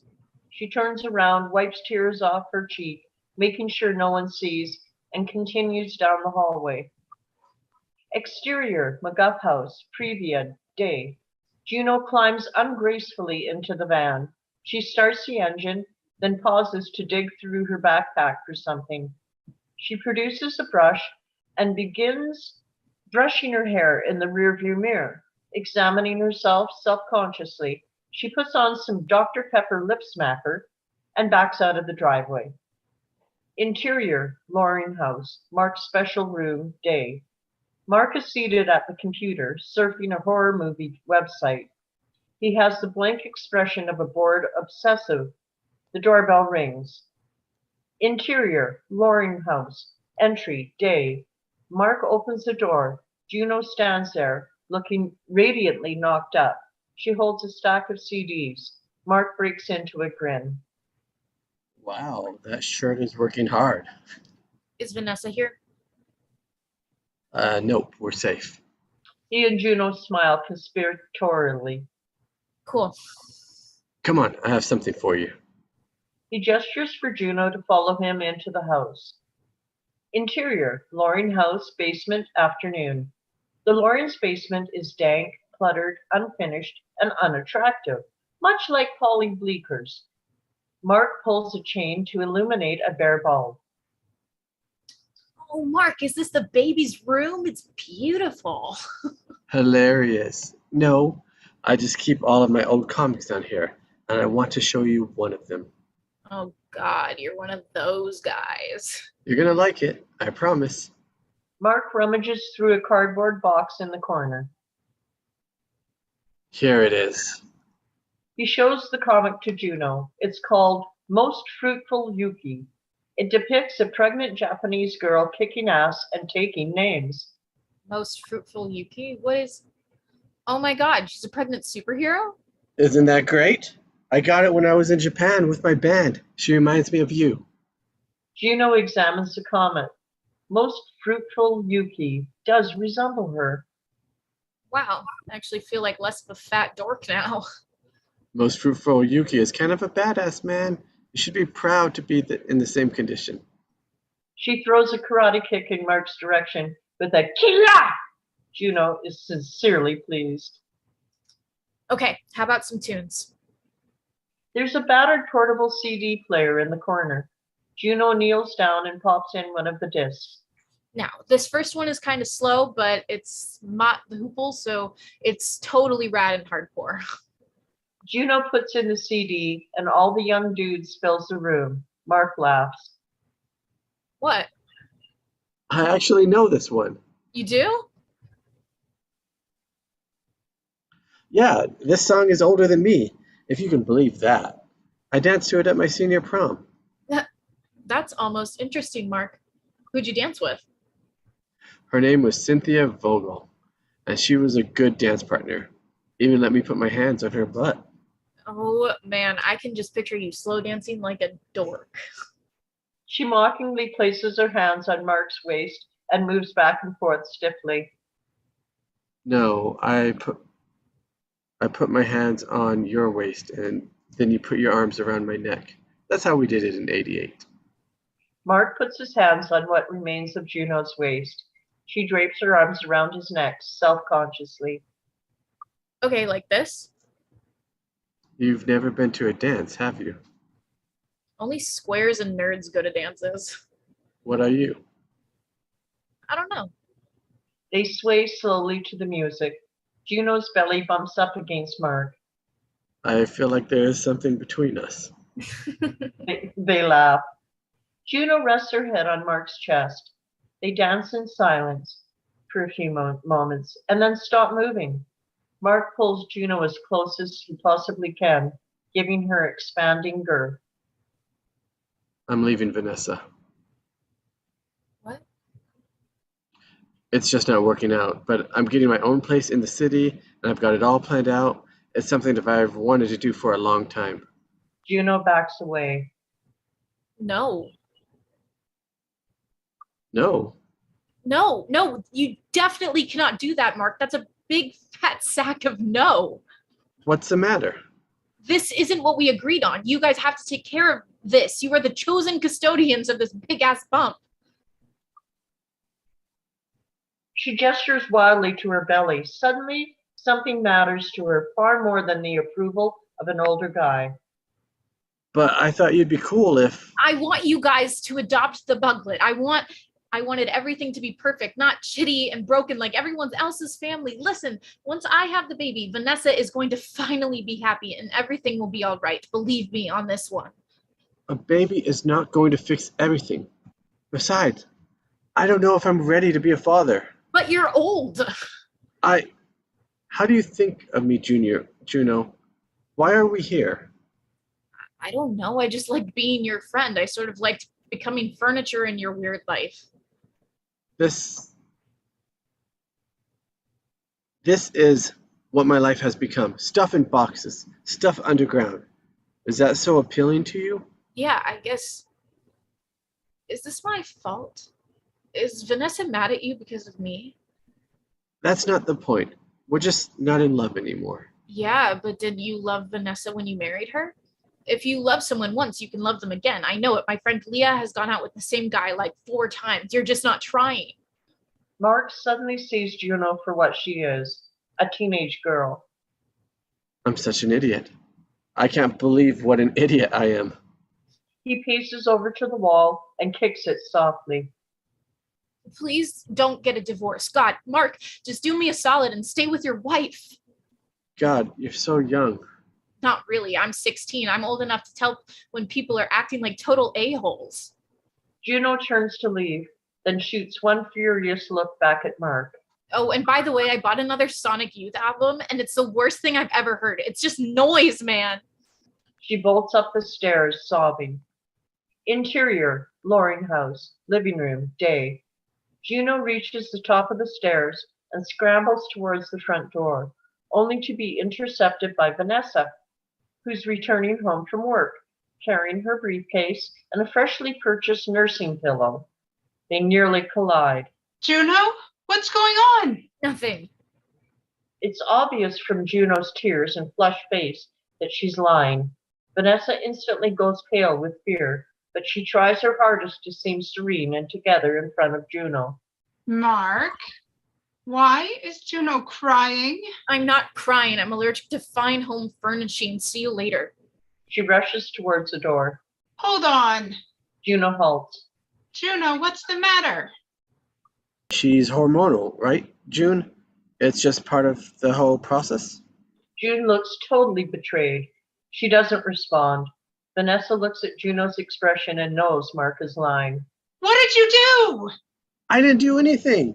I've just been thinking. The worst words a man can speak. What? Just thinking if this is really the right thing for us. What are you referring to? She knows exactly to what he's referring. I've been wondering if we're, ready. Of course we're ready. We've taken all the classes, the nursery, the books. I know we're prepared. I just don't know if I'm ready. Juno's face continues to fall. Vanessa notices. Juno, don't worry about this. He just has cold feet. That's how boys are. The books all say the same thing. A woman becomes a mother when she gets pregnant. A man becomes a father when he sees his baby. He's going to get there. He'll get there. Juno ain't buying it. Why don't we let Juno go home and we can discuss this later on, okay? It all just happened so fast. We put that ad in the paper. I thought it would take months, if ever. And then boom, 2 weeks later, she's in our living room. She answered our prayers. Ever since, it's just been like a ticking clock. This stops Vanessa. Juno looks offended. What are you saying? A long, hideous beat. It just feels a little like bad timing. Another hideous beat. What would be a good time for you? I don't know, there's just things I still want to do. Like what? Be a rock star? Don't mock me. Vanessa sighs. It's them. You're trying to do something that's never going to happen. And you know what? Your shirt is stupid. Grow up. If I have to wait for you to become Kurt Cobain, I'm never going to become a mother. Vanessa looks defeated. I never said I'd be a great father. We hear the front door closing. Vanessa and Mark look over and notice that Juno has escaped the conflict. Exterior, Loring House, afternoon. Juno runs up to her car sobbing. She struggles with the keys, but finally makes it into the Previa and drives off. Exterior highway, afternoon. The Previa slides off the road and comes to a stop on the shoulder. Interior, Previa, afternoon. Juno buckles over the steering wheel, crying, unwinding for the first time since she became pregnant. After a beat, she begins to gather herself. Interior, Bleeker's bedroom, night. Bleeker is sitting next to his bed, noodling on the guitar. He's playing a theme that we will soon recognize. Exterior, corner store, night. Juno lays on the hood of her Previa, contemplating her future. We push in close. When she gets an idea, she hops off the hood, scurries into the Previa, where she finds a crumpled up Jiffy Lube receipt. She unfolds it and pulls out a pen, ready to write something. A note? Exterior, Loring House, night. It's quiet after the storm. Inside, we see Vanessa sitting alone at her perfect dining room table, drinking a glass of wine. Interior, Loring House, dining room, night. Vanessa takes a sip and continues to let the day's events sink in. After a beat, Mark comes down to the stairs to join her. I called Gerta Rouse. She says she can represent both of us. They'll call it collaborative divorce. It's apparently all the rage right now. And it's easy because we don't have any children. No, it's fine. Thanks for making the call, I guess. Mark nods and sits down. We're actually finally doing this? Looks like it, yeah. Have you found a place to stay? Yeah, downtown. A hotel? It's a loft. Aren't you the cool guy? They stare at the wall, speechless and defeated. Oh, I wanted a baby so bad. So bad. She buries her head in her hands. I know you did. There's a loud knock on the front door. Exterior, Loring House, entry, night. Mark opens the door. There's a folded piece of paper sitting on the doormat. He squints and sees Juno pulling away in the van. Mark carefully unfolds a piece of paper. It takes a minute because of Juno's proficiency in teen girl origami. He holds it up. We can see there's writing on the back. It looks like a bill from Jiffy Lube. Vanessa takes the note from his hand and turns it over, examining it. It's for me. Exterior, McGuff House, night. Juno parks a car, walks up to her house. A porch light's been left on for her, and the place looks cozy and inviting. I never realized how much I like being home unless I've been somewhere really different for a while. She picks a crocus from the unkept garden near the porch and sniffs it. She lifts her shirt and tickles her belly with it, and then she tucks a flower into her unkept hair. Interior, McGuff House, kitchen, night. Mac is alone at the kitchen table going over the family finances while drinking one of Bren's weight loss shakes. Juno enters. Hi, Dad. Hey, big puffy version of Junebug. Where have you been? Dealing with stuff way beyond my maturity level. Where is everyone? Bren took Liberty Bell to her tot ice skating lesson. Tot ice skating? Tots can't ice skate. Liberty Bell's still getting the hang of stairs. No, but you know Bren. She dreams big. Yeah, she does. You look a little morose, honey. What's eating you? I'm losing my faith in humanity. Think you can narrow it down for me?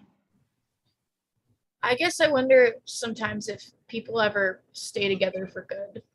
You mean like couples? Yeah, like people in love. Are you having boy trouble? I gotta be honest. I don't much approve of you dating in your condition, 'cause, well, that's kind of messed up. God, no. Well, it's kind of skanky. Isn't that what you girls call it? Skanky, skeevy, Please stop now. tore up from the floor up? Dad, it's not about that. I just need to know that it's possible for two people to stay happy together forever, or at least for a few years. It's not easy, that's for sure. Now, I may not have the best track record in the world, but I have been with your stepmother for 10 years now, and I'm proud to say that we're very happy. Juno nods in agreement. In my opinion, the best thing you can do is find the person who loves you for exactly what you are. Good mood, bad mood, ugly, pretty, handsome, what have you. The right person will still think that the sun shines out of your butt. That's the kind of person that's worth sticking with. A wave of realization crosses Juno's face. I sort of already have. Well, of course, your old DAD. You know, I'll always be there to love and support you, no matter what kind of pickle you're in, He nods towards her belly. obviously.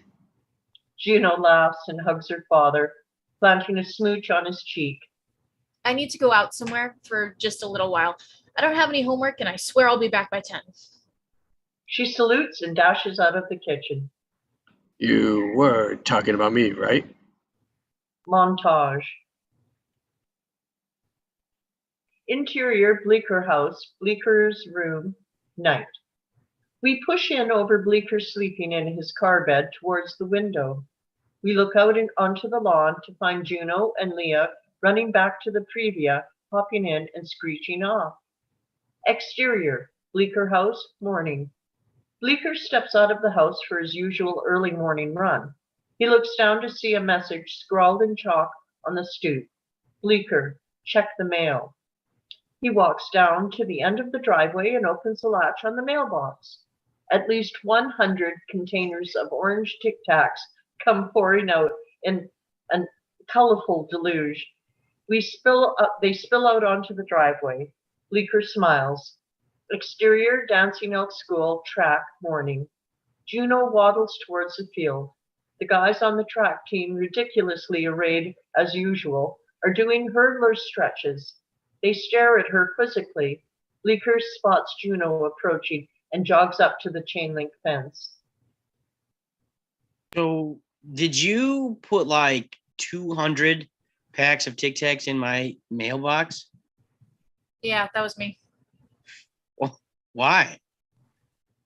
Because they're your fave, and you can never have too much of your favorite 1-calorie breath mint. Well, thanks. I think I'm pretty much set for college with Tic Tacs. You know, I've been thinking, I'm really sorry. I was such a huge bitch to you. You didn't deserve that. You never deserve any of the poo I unload on you. You know, it's okay. Also, I think I'm in love with you. What? You mean as friends? No, for real. I think you are the coolest person I've ever met, and you don't even have to try. I try like really hard. No, you're naturally smart. You always think of the funniest things to do. Remember when you passed me that postcard during Spanish class and it was addressed like Junebug McGov, row 4, third seat from the blackboard? And it said, I'm having fun in Barcelona. Wish you were here. That was hilarious. I mean, I was just bored. I only think school is awesome like 80% of the time. Plus, you're the only one who doesn't stare at my stomach all the time. You actually look at my face, and every time I look at you, the baby starts kicking me super hard. It does? Juno presses Bleeker's hand against her belly. Wizard. I think it's because my heart starts pounding when I see you. Mine too. Basically, I'm completely smitten with you, and I don't care if I'm making an ass out of myself right now because you've seen me make an ass out of myself a million times, and you still want to be my friend. Well, yeah. You're my best friend I ever had. Even when you're kind of being evil.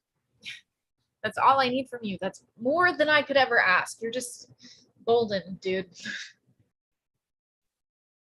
Can we make out now? Okay. Bleeker and Juno kiss, oblivious to the gawking track team guys in the background. In the distance, near the school entrance, we see Steve Rendazo, the kid who always torments Juno, regarding the makeout session with a sad, envious expression. Leah passes by, does a double take, then hurries up to the fence, rolling her eyes. Yeah. You know, you can go into that early labor sucking face like that. Juno gives her the finger, not breaking the clinch with Bleeker. Interior, McGuff house, Juno's bedroom, morning. Juno is lying on her back on the bed, staring at the ceiling. She's more pregnant than we've ever seen her. She revs a Matchbox car against the slope of her belly and lets it roll. Juno suddenly sits up, looking thoroughly freaked. She pats her lap frantically and jumps off the bed. Dad. Intercut with interior, McGuff house, Mac's work desk, same. Mac looks up from the lure he's working on. What? Either I just pissed my pants or Thundercats or go. Exterior, McGuff house, day. Mac, Bren, and Liberty Bell rush out of the house. They pile into the Previa at breakneck speed. Juno waddles behind them, protesting. Interior, hospital, day. Close-up of Juno wearing a puffy surgical cap. She's being pushed down the hospital corridor in a wheelchair. She bursts into giggles. Pull back to reveal that Leah is pushing her rather aggressively. Leah jokingly steers the wheelchair into a wall. Juno feigns whiplash. Bren appears behind them and orders Juno out of the wheelchair, exasperated, and she pulls off Juno's surgical cap. Leah and Juno snicker. Interior hospital, birthing suite, day. We see Juno is in a birthing suite at the hospital, pacing impatiently, bent over in obvious discomfort. She's wearing her Chuck Taylors and knee socks with her hospital gown. Leah and Bren stand nearby. Juno doubles over in pain. Ow, ow, ow. Bren, when do I get that spinal tap thing? Called a spinal block, and you can't have it yet, honey. The doctor said you're not dilated enough. You mean I have to wait for it to get worse? Why can't they just give it to me now? Well, honey, doctors are sadists who like to play God and watch lesser people scream. Ugh. Juno lets out a genuine shriek of pain. Shoot. Hey, can we give my kid a damn spinal tap already? Interior hospital birthing suite later. It really didn't hurt that bad having him. We see Juno in the process of delivery. From her point of view, Leah holds one of Juno's feet and Bren holds the other. The best part was when I peed on Leah during labor. We see Leah holding Juno's foot, which is shaking. Leah's shirt is soaked. She rolls her eyes and mouths, ew, at Juno. Juno's raised middle finger enters the frame. And then out of nowhere, there it was. The doctor reveals Juno's baby boy above the sheet. There he was. Juno looks at the baby in awe. Then her eyes begin to flutter and she passes out. Exterior, Dancing Elk School, track, afternoon. Polly Bleeker is running as fast as his legs can carry him on the Dancing Elk track. There's a very sparse crowd in the bleachers. As Polly approaches the tape, his envious teammate Vijay looks on. Bleeker's mom is seated near Vijay, holding a video camera. I decided not to call Bleeker to tell him that I was having the baby. He had a big meet against Montano, and I didn't want him to get all worried about me and choke. Polly breaks the tape, winning the race. The 15 or so people in attendance cheer. His legs are as swift as seed. What did you say? Bleeker pants at the finish line, dripping with sweat. P. Bleeker has just broken a district record in the 400. Bleeker looks out at the bleachers, scanning them for Juno. She's not there. But he figured it out anyway. Bleeker takes off running toward the parking lot without stopping to explain. His mother stands up, confused. Interior, hospital, maternity ward, day. A nurse reaches into one of the maternity ward bassinets and gently lifts up a swaddling newborn babe. The nurse turns and addresses an unseen spectator. Would you like to meet your son? Paul pull back to reveal she's speaking to Vanessa, who stands paralyzed several feet away. I have a son. You are the adopted mother? I have a son. Healthy kid, too. Didn't waste any time getting out. Vanessa reaches out for the baby and gingerly accepts him in her eyes. She spends a few moments just looking at him. She feels someone watching her, then looks up to see Bren leaning against the doorway. Vanessa blinks away her tears self-consciously. How do I look? Like a mom. Scared, crapless. Vanessa laughs. Interior hospital birthing suite day. Juno is curled up on her bed in the birthing room. The birth is obviously over. There's that air of stillness and accomplishment, a task completed. The doctors have cleared out. Max sits in a chair next to the bed, looking like he's not sure what to do. He holds up a deck of playing cards as if to initiate a game, but Juno gently pushes his hand away. Their eyes meet. His expression is helpless. Hers is utterly drained. Someday, you'll be back here, honey, on your terms. Juno nods and swallows.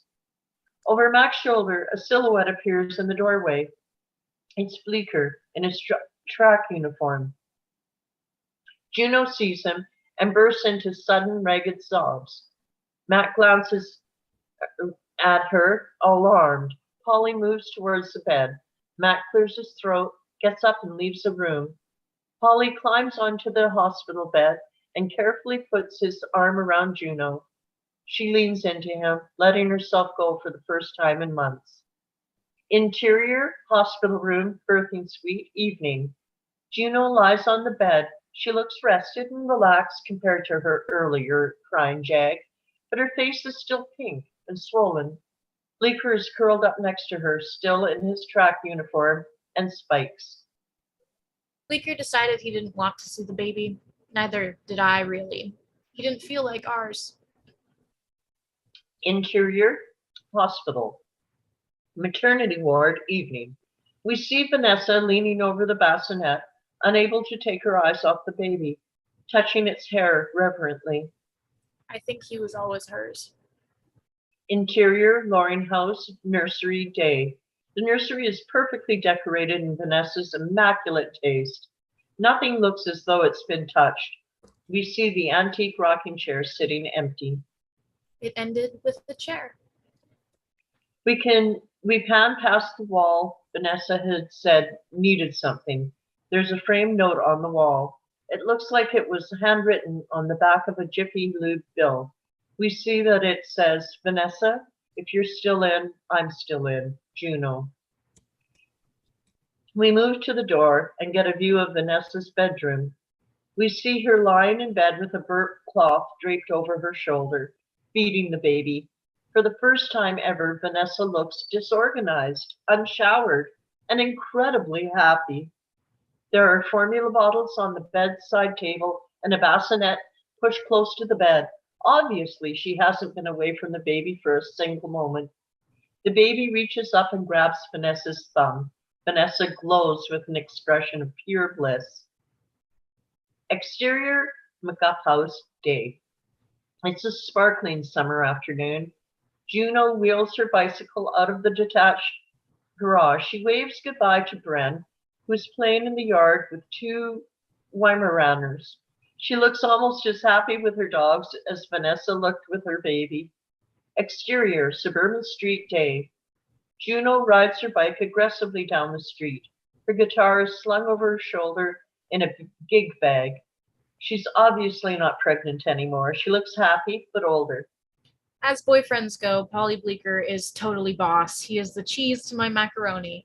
I know people are supposed to fall in love before they reproduce, but normalcy is not really our style.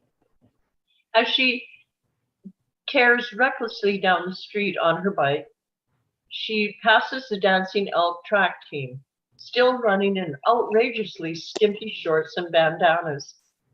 Juno rides up to a garage where Bleeker is sitting, tuning his guitar. Exterior, Bleeker House, day. Juno bikes up to find Bleeker sitting on the stoop. She smiles and takes out her guitar. She sits across from Bleeker and pulls the pick out of the strings. Ready? Bleeker nods.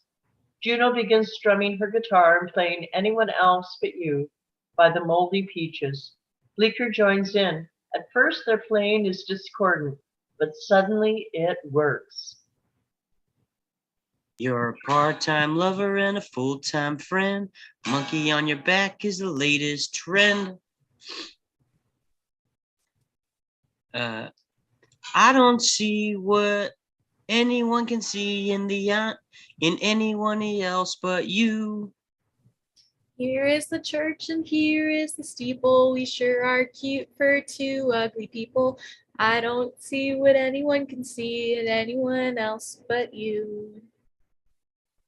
We both have shiny, happy fits. We both have shiny, happy fits of rage. You want more fans and I want more stage. I don't see what anyone can see in anyone else but you. You are always trying to keep it real. I'm in love with how you feel. I don't see what anyone can see in anyone else but you. I kiss you on the brain in the shadow of a train. I kiss you all starry-eyed, your body swinging from side to side. I don't see what anyone can see in anyone else but you. The pebbles forgive me, the trees forgive me, so why can't you forgive me? I don't see what anyone can see in anyone else but you. Do do do do do do do do. I don't see what anyone else can see in anyone else but you. She and Bleeker exchange glances as they play. They smile ambiguously. Juno leans over and kisses Bleeker on the cheek. Pull out to reveal the surrounding green suburb buzzing with life and summer activity. Fade to black. Woo! We get a table read and a concert all together. That was fabulous, guys. Very nice. Very, very nice. Awesome. That was really, really good. I really liked a lot of this, and we'll talk about that soon. But I'm before crying that, now. Aw. I got to the point where I cried. I can't. I Aw. practiced this. understandable. All right. Yes, we're going to talk about why you cried and all the other emotions and great things of this movie. But first, we'll go around and let everyone say what they're up to and how to find them. So, Vicki Dykes. Thanks. Hi, I'm Vicki Dykes. You can find me on Facebook under the name Vicki Dykes. I'm on Instagram. I'm Yogagramma7. I'm an actress and I love doing voices. I'm working on a yoga show right now. Little things to get it ready. I bought a yoga mat. I have about 50 of them, but I have a new one for the show. And I'm really hoping to get into voiceover in the future. Well, thank you for doing a terrific job reading the action descriptions today. It was fun. And Clint Monroe. Hey, my name's Clint Monroe. You can find me at Clint Monroe, Clint_Monroe on Instagram. What's going on right now? A little bit distracted at the moment, so we'll just leave it at that. Right. We'll see you here in future weeks, and they can find you there Yeah. and hear about everything else you're doing in future weeks. If they like and subscribe. Angelina. Don't forget to like and subscribe. Hey, am I on here? Yes. Yes, you are. Okay. Hi, I'm Angelina Peterson. You could find me on Facebook, I think with Angel CDP, so ANGEL CDP. It's my initials and what I went for, my name that I went for years, my entire life up until like last year. So, You're writing multiple things with oh, I'm all multiple okay. people. So I've got like 3 writing projects I'm working on right now, screenwriting. And am I working on them? I just finished one, little one, and then there's 3 that are upcoming, up and coming with other people, for other people, all that. So Exciting, yeah, staying it's really busy. fun. Yeah, it's awesome. All right. And Juno Dee Slavin. Yeah, I'm Dee. I'm on Instagram at DKateSlavin with a K. And then I am also on Actors Access as Dee Slavin. I'm in New York area. So yeah, and then I'll be going to college in the fall, which is super exciting. But that's about it. Yeah. Can we ask, are you going for entertainment, acting, film stuff? Yes, I All right. I'm going to a acting conservatory type program, and I'm really excited about it. It'll be super fun. Yeah. So. Nice. Yeah. Very exciting. Thank you. Awesome. Well, everybody go follow her too and hire her too, with like all of these peoples. And we have Heather Lee Cameron. Hello, my name is Heather Lee Cameron. I'm an actor, I'm a writer, and I'm a filmmaker. You can find me on Heather Lee Freelancer, that's on Facebook, or you can find me on YouTube, The Stormin Latter-day Saint. You can find me on Actors Access or most of the entertainer websites. I'm always looking for work, always auditioning, always open to work. So please contact me at heather.lee.cameron@gmail.com. This script was special to me in particular because one of my writing projects, one of my refurbished writing projects, actually was released earlier today. It's a piece I wrote for a Star Trek website, and it talks about my ongoing very heavy battle with endometriosis, which is a reproductive condition. And it's called Star Trek. I'll pull it up. Here, Star Trek reminds me to not dwell on dreams and forget to live. It can be found on treksphere.com.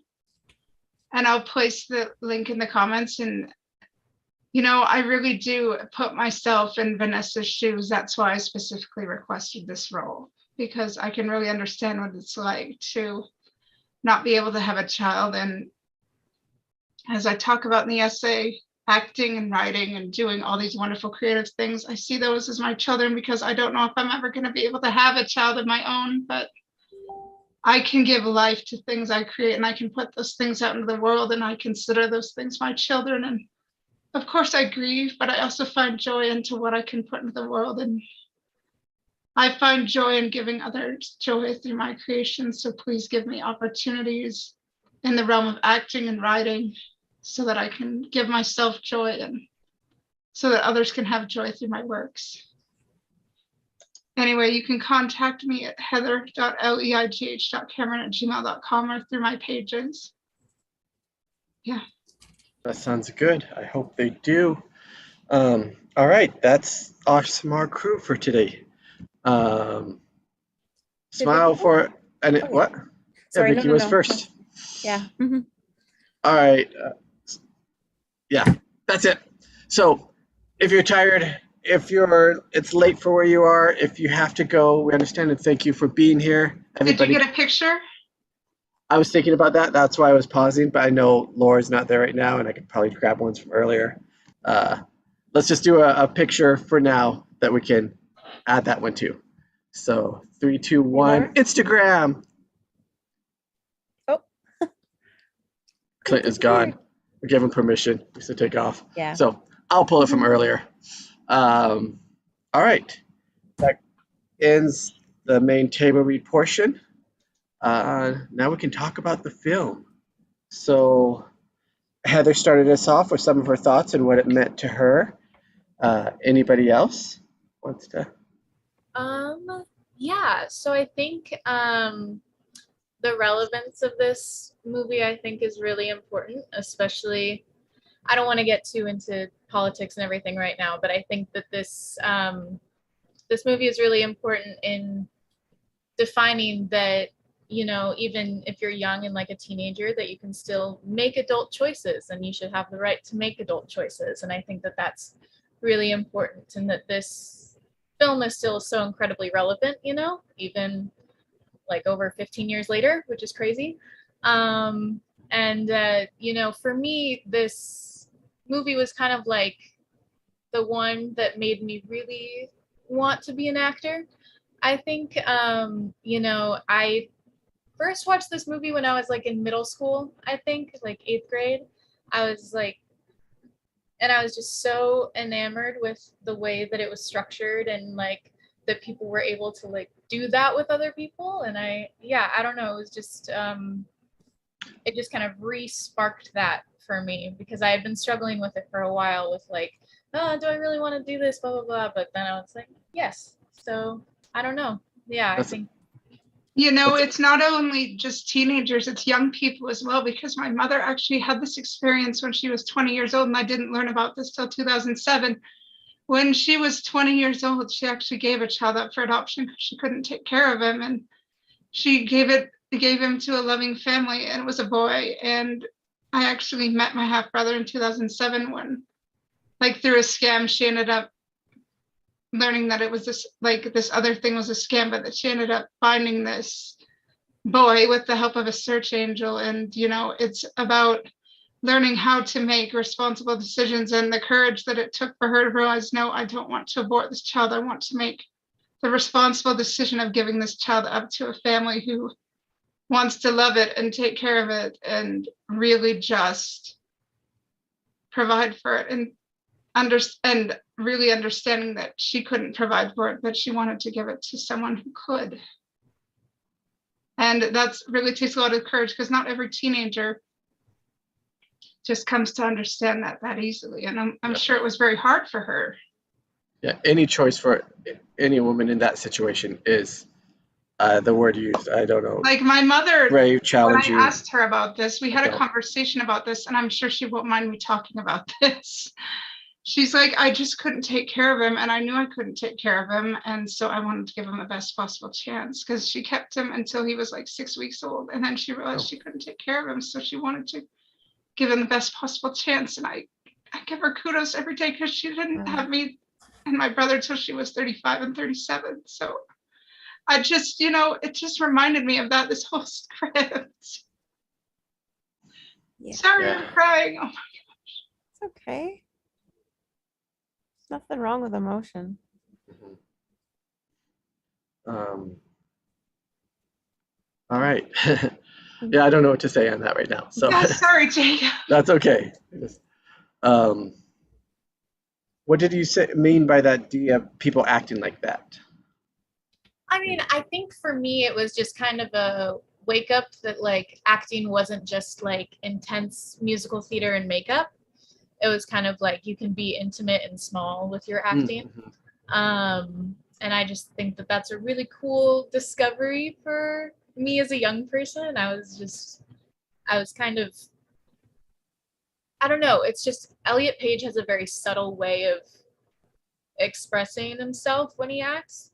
And I think that that still carries through, like even through like Umbrella Academy. I don't know if anybody's watched any of the new seasons or anything, but it's incredible. And I think, yeah, they're just a very influential person in my personal acting journey. So it's just very cool to be able to do this. I don't know. Yeah. Yeah, I see that. And it does seem like here's a place, an example of them for those small independent films. Mhm. Now, in the scheme of like feature films, like to us, this is going to sound like a lot of money. But in feature films, this is not considered too much money. So I just looked it up. So the budget of Juno was 6.5 million. And saw earlier today that Jennifer Gardner like lowered her A-list rate to do this movie, thinking it was going to be just a small, like nothing, not many people are going to see, and has them on the back end, and therefore it became like one of her most profitable roles ever because of that, which is awesome. And watched some of this movie earlier, and a lot of it seems very similar to the movie. And we noticed how this was like, we mentioned Diablo Cody's like first script, but on that front page, it said like this draft, that draft, this draft. So they went through revisions of it. And then we can even see this must have been a late draft or the shooting script because it showed like what was omitted and it showed like the different color of the different drafts. So I don't know. It was cool. And like you said, Elliot Page's acting, like, I don't know, they do have a way of delivering words and stuff. So I think the casting was great in this film too, of all the characters. But those are some of my thoughts. Anyone else? I'm wondering if you or Clint have any notes. I missed the notes. Well, I was thinking out things like while we're reading it, just like things that were in the movie were not in the movie. But also, Angelina and I were talking about it earlier, and we haven't picked exactly when this is, but it's like, was the inciting incident like the very beginning, like the page 1, that you know that she's pregnant and that sets her on this path and the decisions and stuff? Or Well, it's like a journey of pregnancy. It's the whole experience, and I don't know what it's like, but being pregnant and and realizing that you can't keep it for yourself and deciding what to do about it, that's a whole journey in itself. for sure, but like trying to go by what they say is like screenwriting milestones and stuff, and like you were saying, Dee, like how this is maybe different, like because if that is the inciting incident on page 1, like that breaks all their rules, but it still works. And maybe it's not them. Maybe it was like when she was in the clinic and decided not to have it, or like the I think refusal it of the is the call. inciting incident is when she gets pregnant, right? And then it's the decisions to go through with what's going on afterwards. Yeah. And it shows again full circle at the beginning to the end. It started with a chair.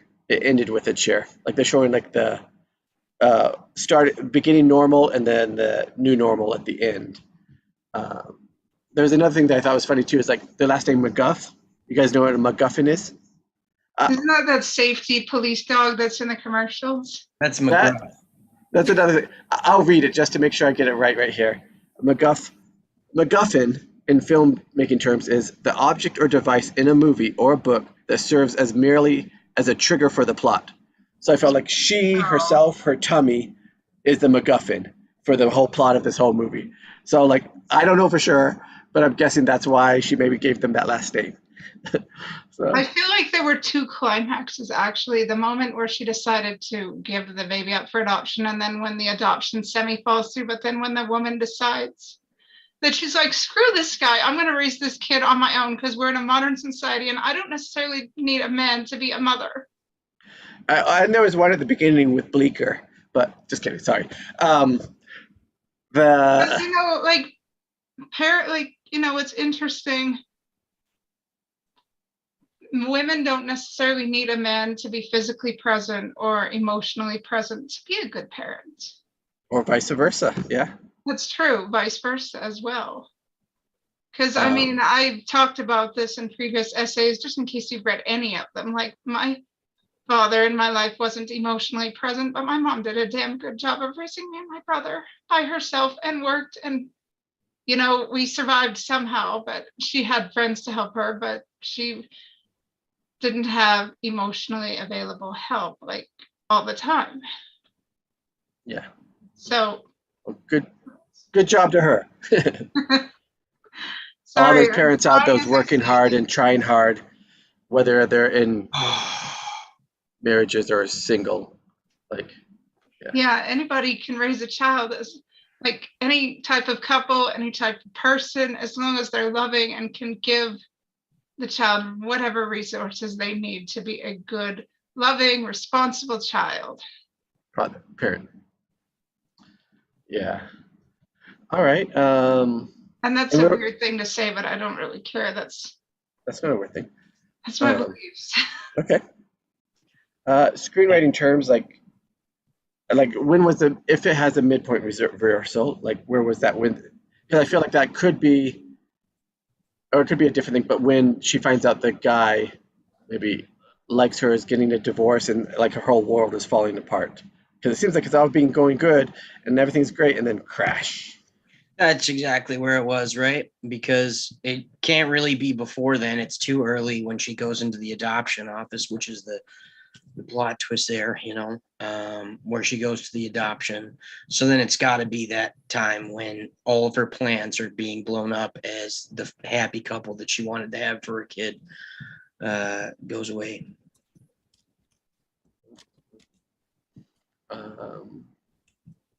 Any thoughts, Vicki? Put you on the spot. I love the characterizations, especially Juno. And along with the pregnancy, she admits a couple of times that she doesn't even know who she is. Mm-hmm. And when you look at all the different characters, actually, nobody really knows who they are.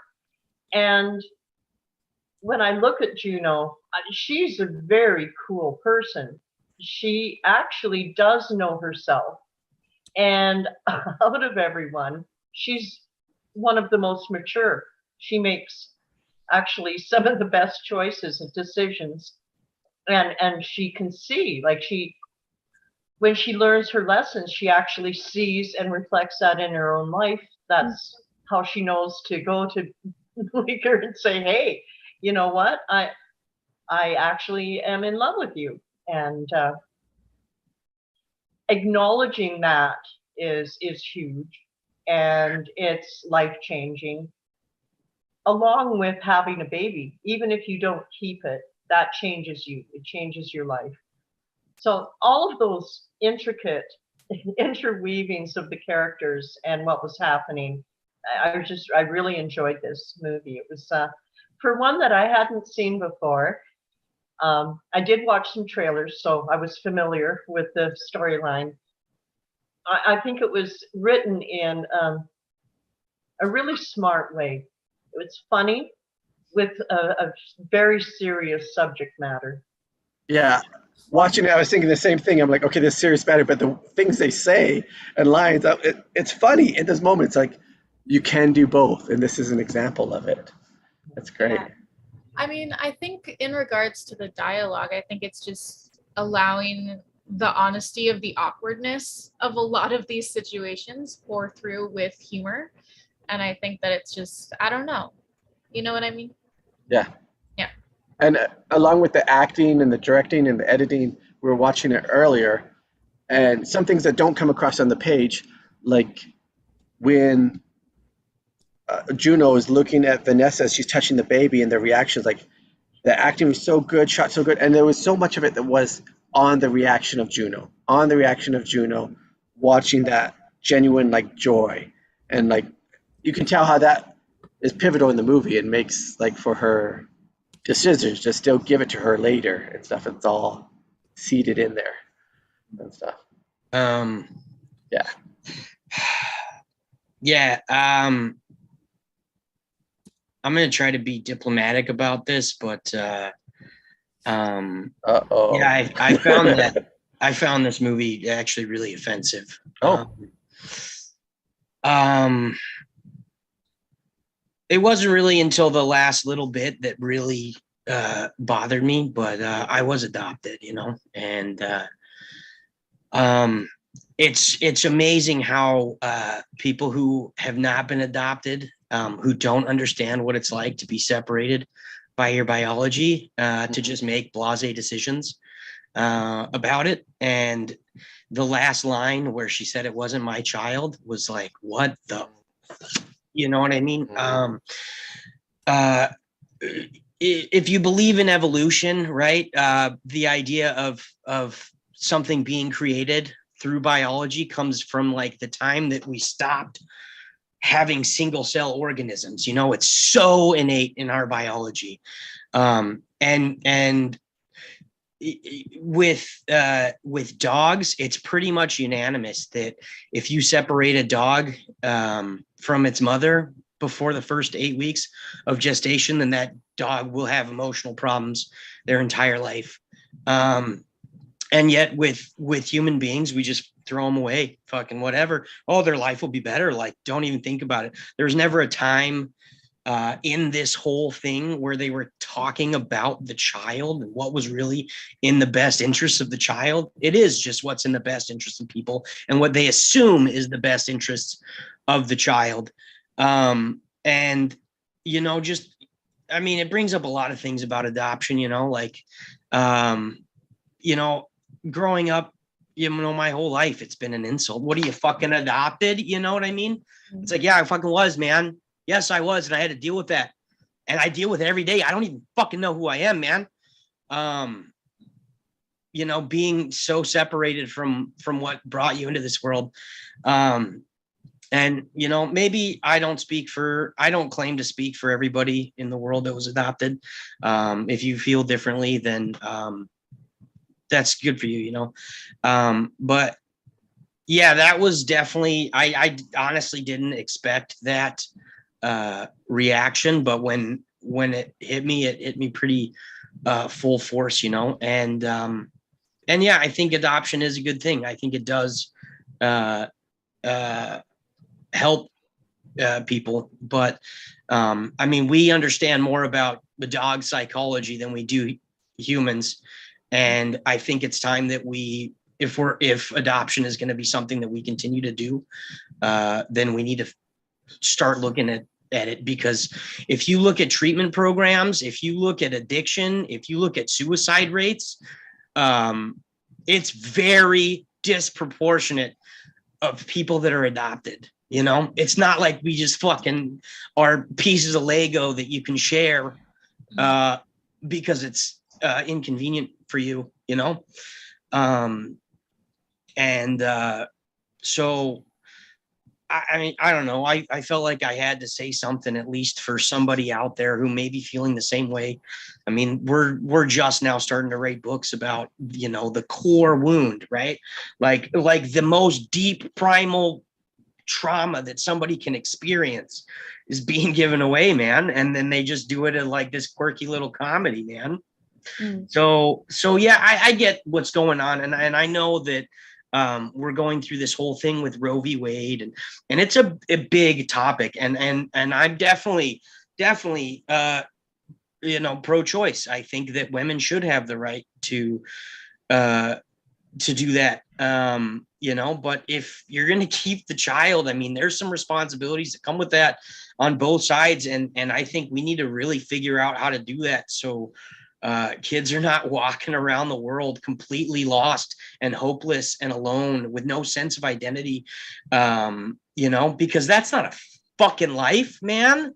Like, we say we're pro-life, but you're like dooming kids to and setting parents up for failure because they don't know how to deal with a kid who's been ripped away from something that's so deeply ingrained in us, So by all means, the institution of adoption should continue, and kids should be able to go through there. But I think that as a society, it's time that we really look at that institution and try to make it a little bit better, So that's my piece. There's also some really good writing in the script, by the way.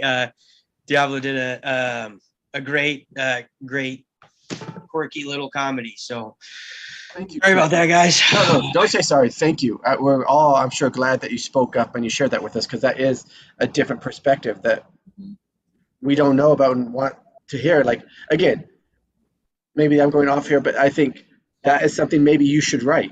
That is maybe something you should write a movie about. That is something that you're passionate about. That is something that is a unique story that you are connected with and that most people don't know about and don't see that perspective. So I think that maybe has to be heard more.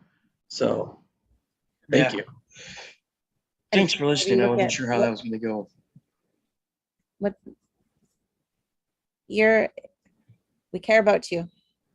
So I'm glad you spoke up. Thank you. I could see something was going on with you. Yeah. I was not. I mean, reading the whole script was great up until that point, man. And then boom. I could see how that would be triggering for sure. Yeah. Sorry.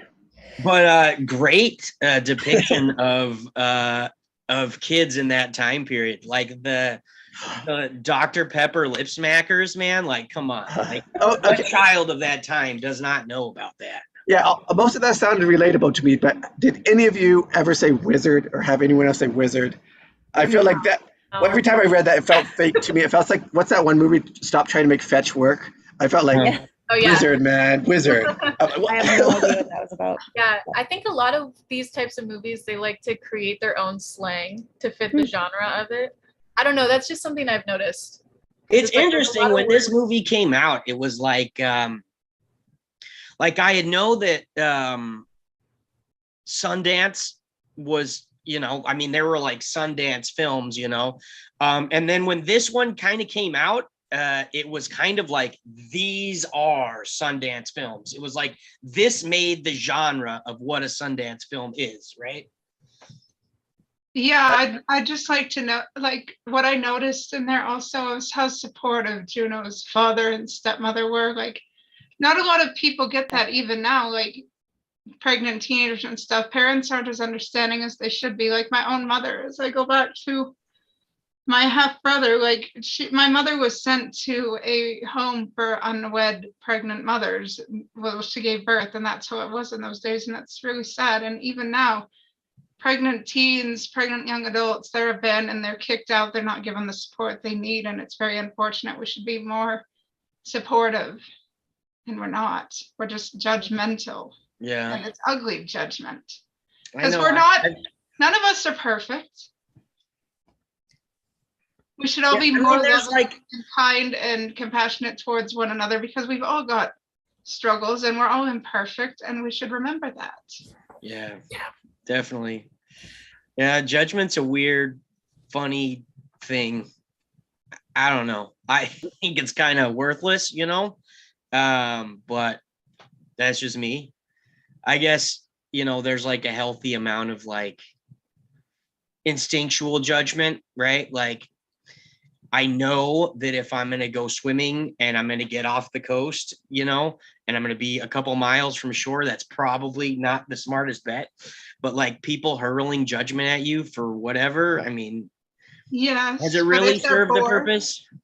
if Really? people are so bored that they have to judge one another, they can literally get up from their work desk and go look in the mirror and look at themselves, because they probably deserve the most judgment of all. If they want to look at imperfect things, they can start by looking at themselves the most.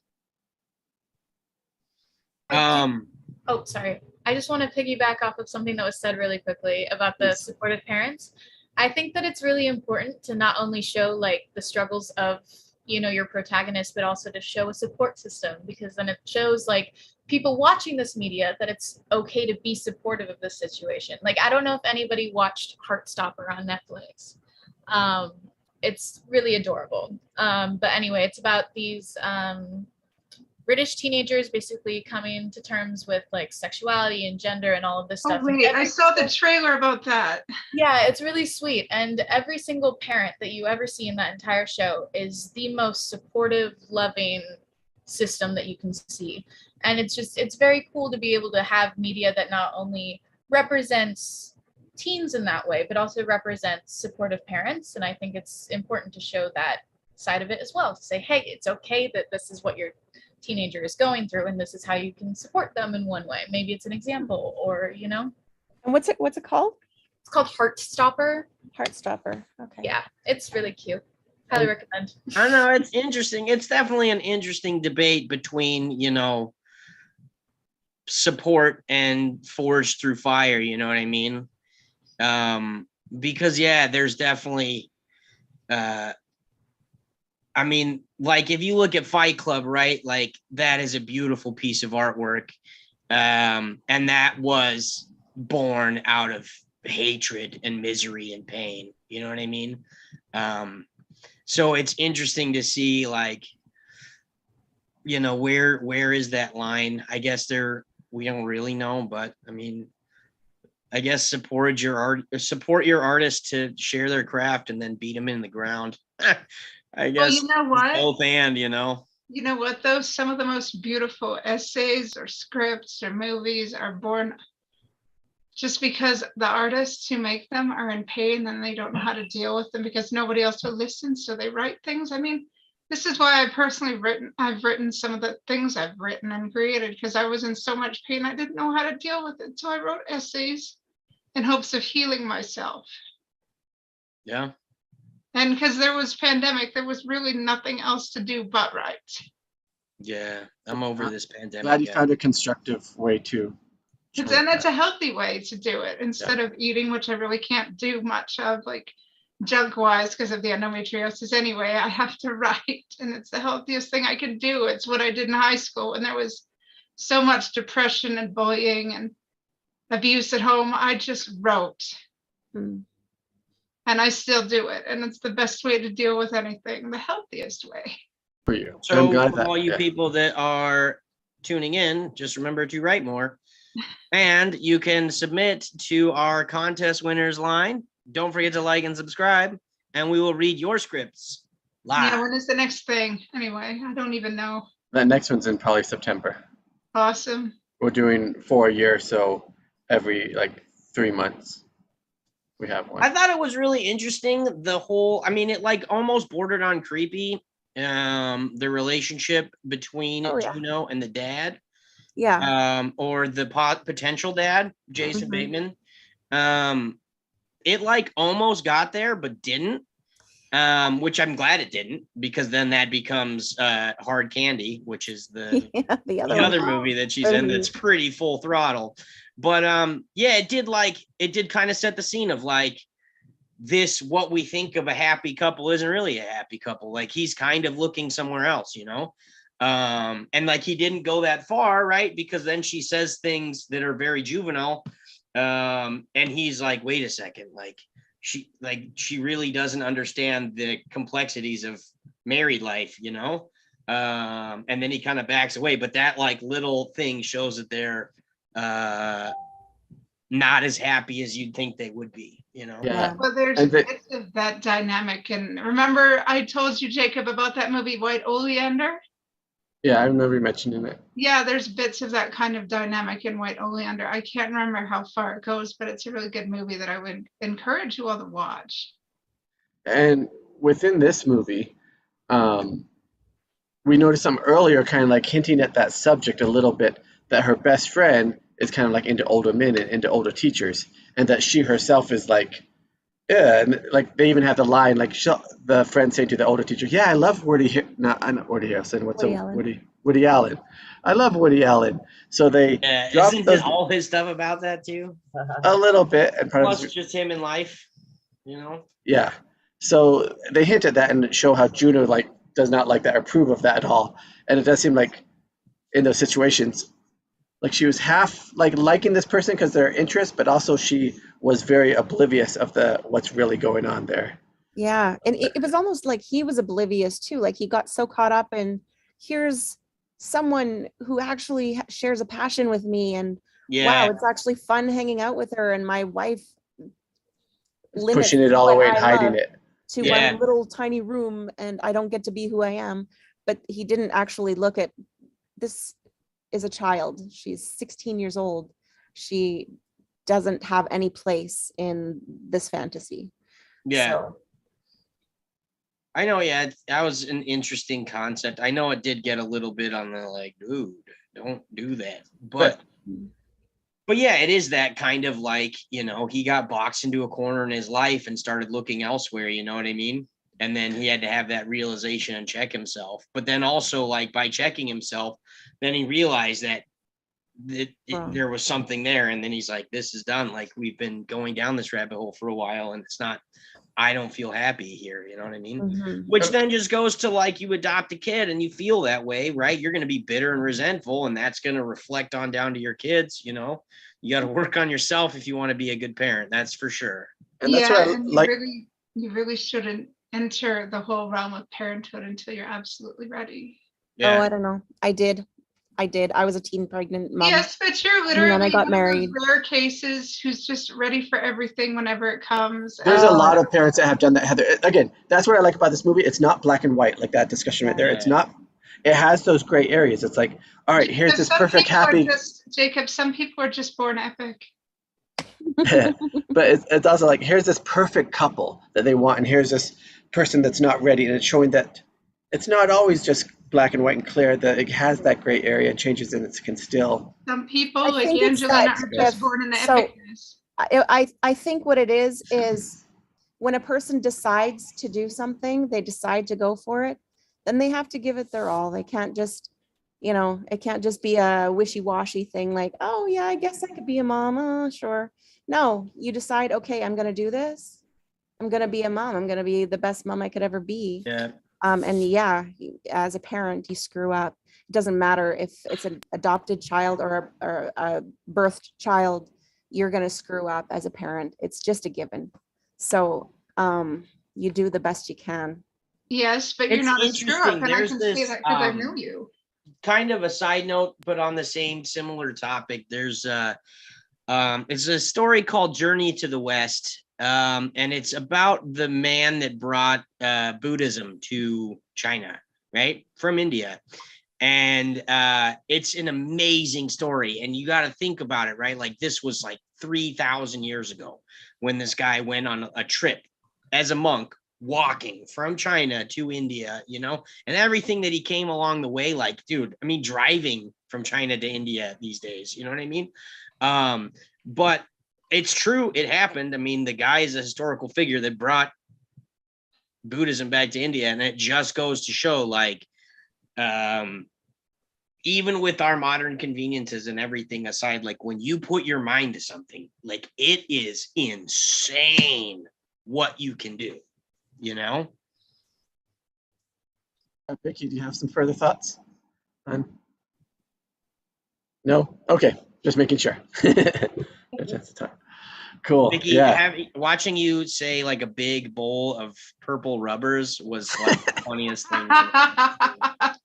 And was here we worth it. thought Miss Vicki was all prim and proper. That was awesome. I was not expecting that. That totally hit me like a truck, man. Thank you, Uncle Grandma 7. I couldn't come. So I swore this time.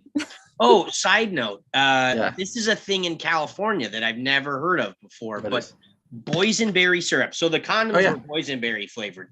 Nuts. Boysenberry syrup's like the greatest flavor in the Really? world. You've never I heard love of it, dude. Oh yeah, you put it I on your mentioned in this. pancakes. It's actually It is good, Clint. the best. You can't find it here, man. There It's in in San Canada. Diego, you go to like any grocery store doesn't have it. You go to like the bougie grocery stores to find it. Nobody has it. Amazon, you can't get it on Amazon here. What the hell, man? It's What here in happened to California. It's here in poison? California. I had it as a kid growing up here, but also, I mean, there's Knott's Berry Farm that definitely Yeah. has it as well. I'm But gonna go yeah. up to Knott's Berry Farm and I I'm feel like gonna- it was a mixture or blend. dude, of them. boysenberry is what Oh, is all up. you people are just born epic gifts. We're bringing it, dude, to the Table Read Tuesday convention. We're gonna held it. I got a room set up at Comic-Con for Table Read Tuesday. Right? Oh, I'd love to be They booked like us. a panelist at Comic-Con. And we're gonna have a buffet with pancakes and boy. boysenberry syrup. Are they keto? We can do some keto ones too, yeah. Dairy free. Anyways, And soon we're gonna have another like Disney Day of TRT at Disney, but here trying to yeah. get it where it can see me. It's not coming in. I didn't put it on the computer yet. no.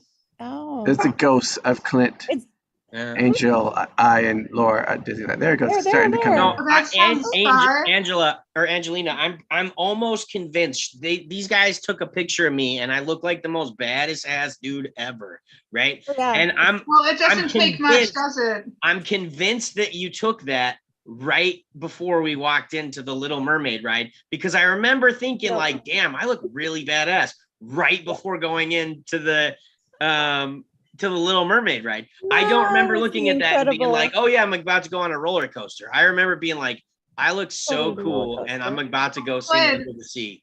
Clint, Under the sea, under the sea. Clint, it doesn't take much for you to look cool, does it? You always look cool and handsome, don't you? I don't know about that. I All do right. make sweatpants. Here we- though. Here we look kind of dorky. Come on, let me. I'm so glad it No. doesn't show. There we go. Here we go. We're doing the TRT shapes. Well, I can't see that, but I'm sure Clint. Oh will yeah, see that we even did the when he is a TRT, dork. man. Oh, You look know at that. Now TRT, he's yeah, mussing you his know, hair. He you know wants to look TRT. cute. Who are you mussing your hair for, Clint? Is that for me? All right. Mhm. Trying to do the TRT. All My right. R needs some work though. That's a hard letter to shape out. Oh, I'll Let's have see. to come down to LA and hang out with y'all someday. You can help make Definitely. the R. Definitely. R. Everyone. Or the LA people come up to Canada because there's more of you up there.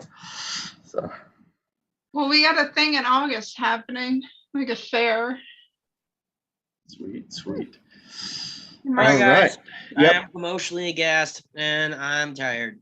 And I think it's a perfect time to call it. We had a great table read. We had a great discussion, important topics, and we'll do it again next week. Yes, what is next week? Talk to you guys. How many Oh, yeah, what is headsets next? here? Good night, Clint. I think she's is it Inglorious. Is that what's next week? Is that what you put in the script? Glorious back. Yep. All right. Yeah. Sounds Good good. night, all. Bad word. Good night. See you next week. Yeah. Like and subscribe. Bye. Like and subscribe. Bye. Bye.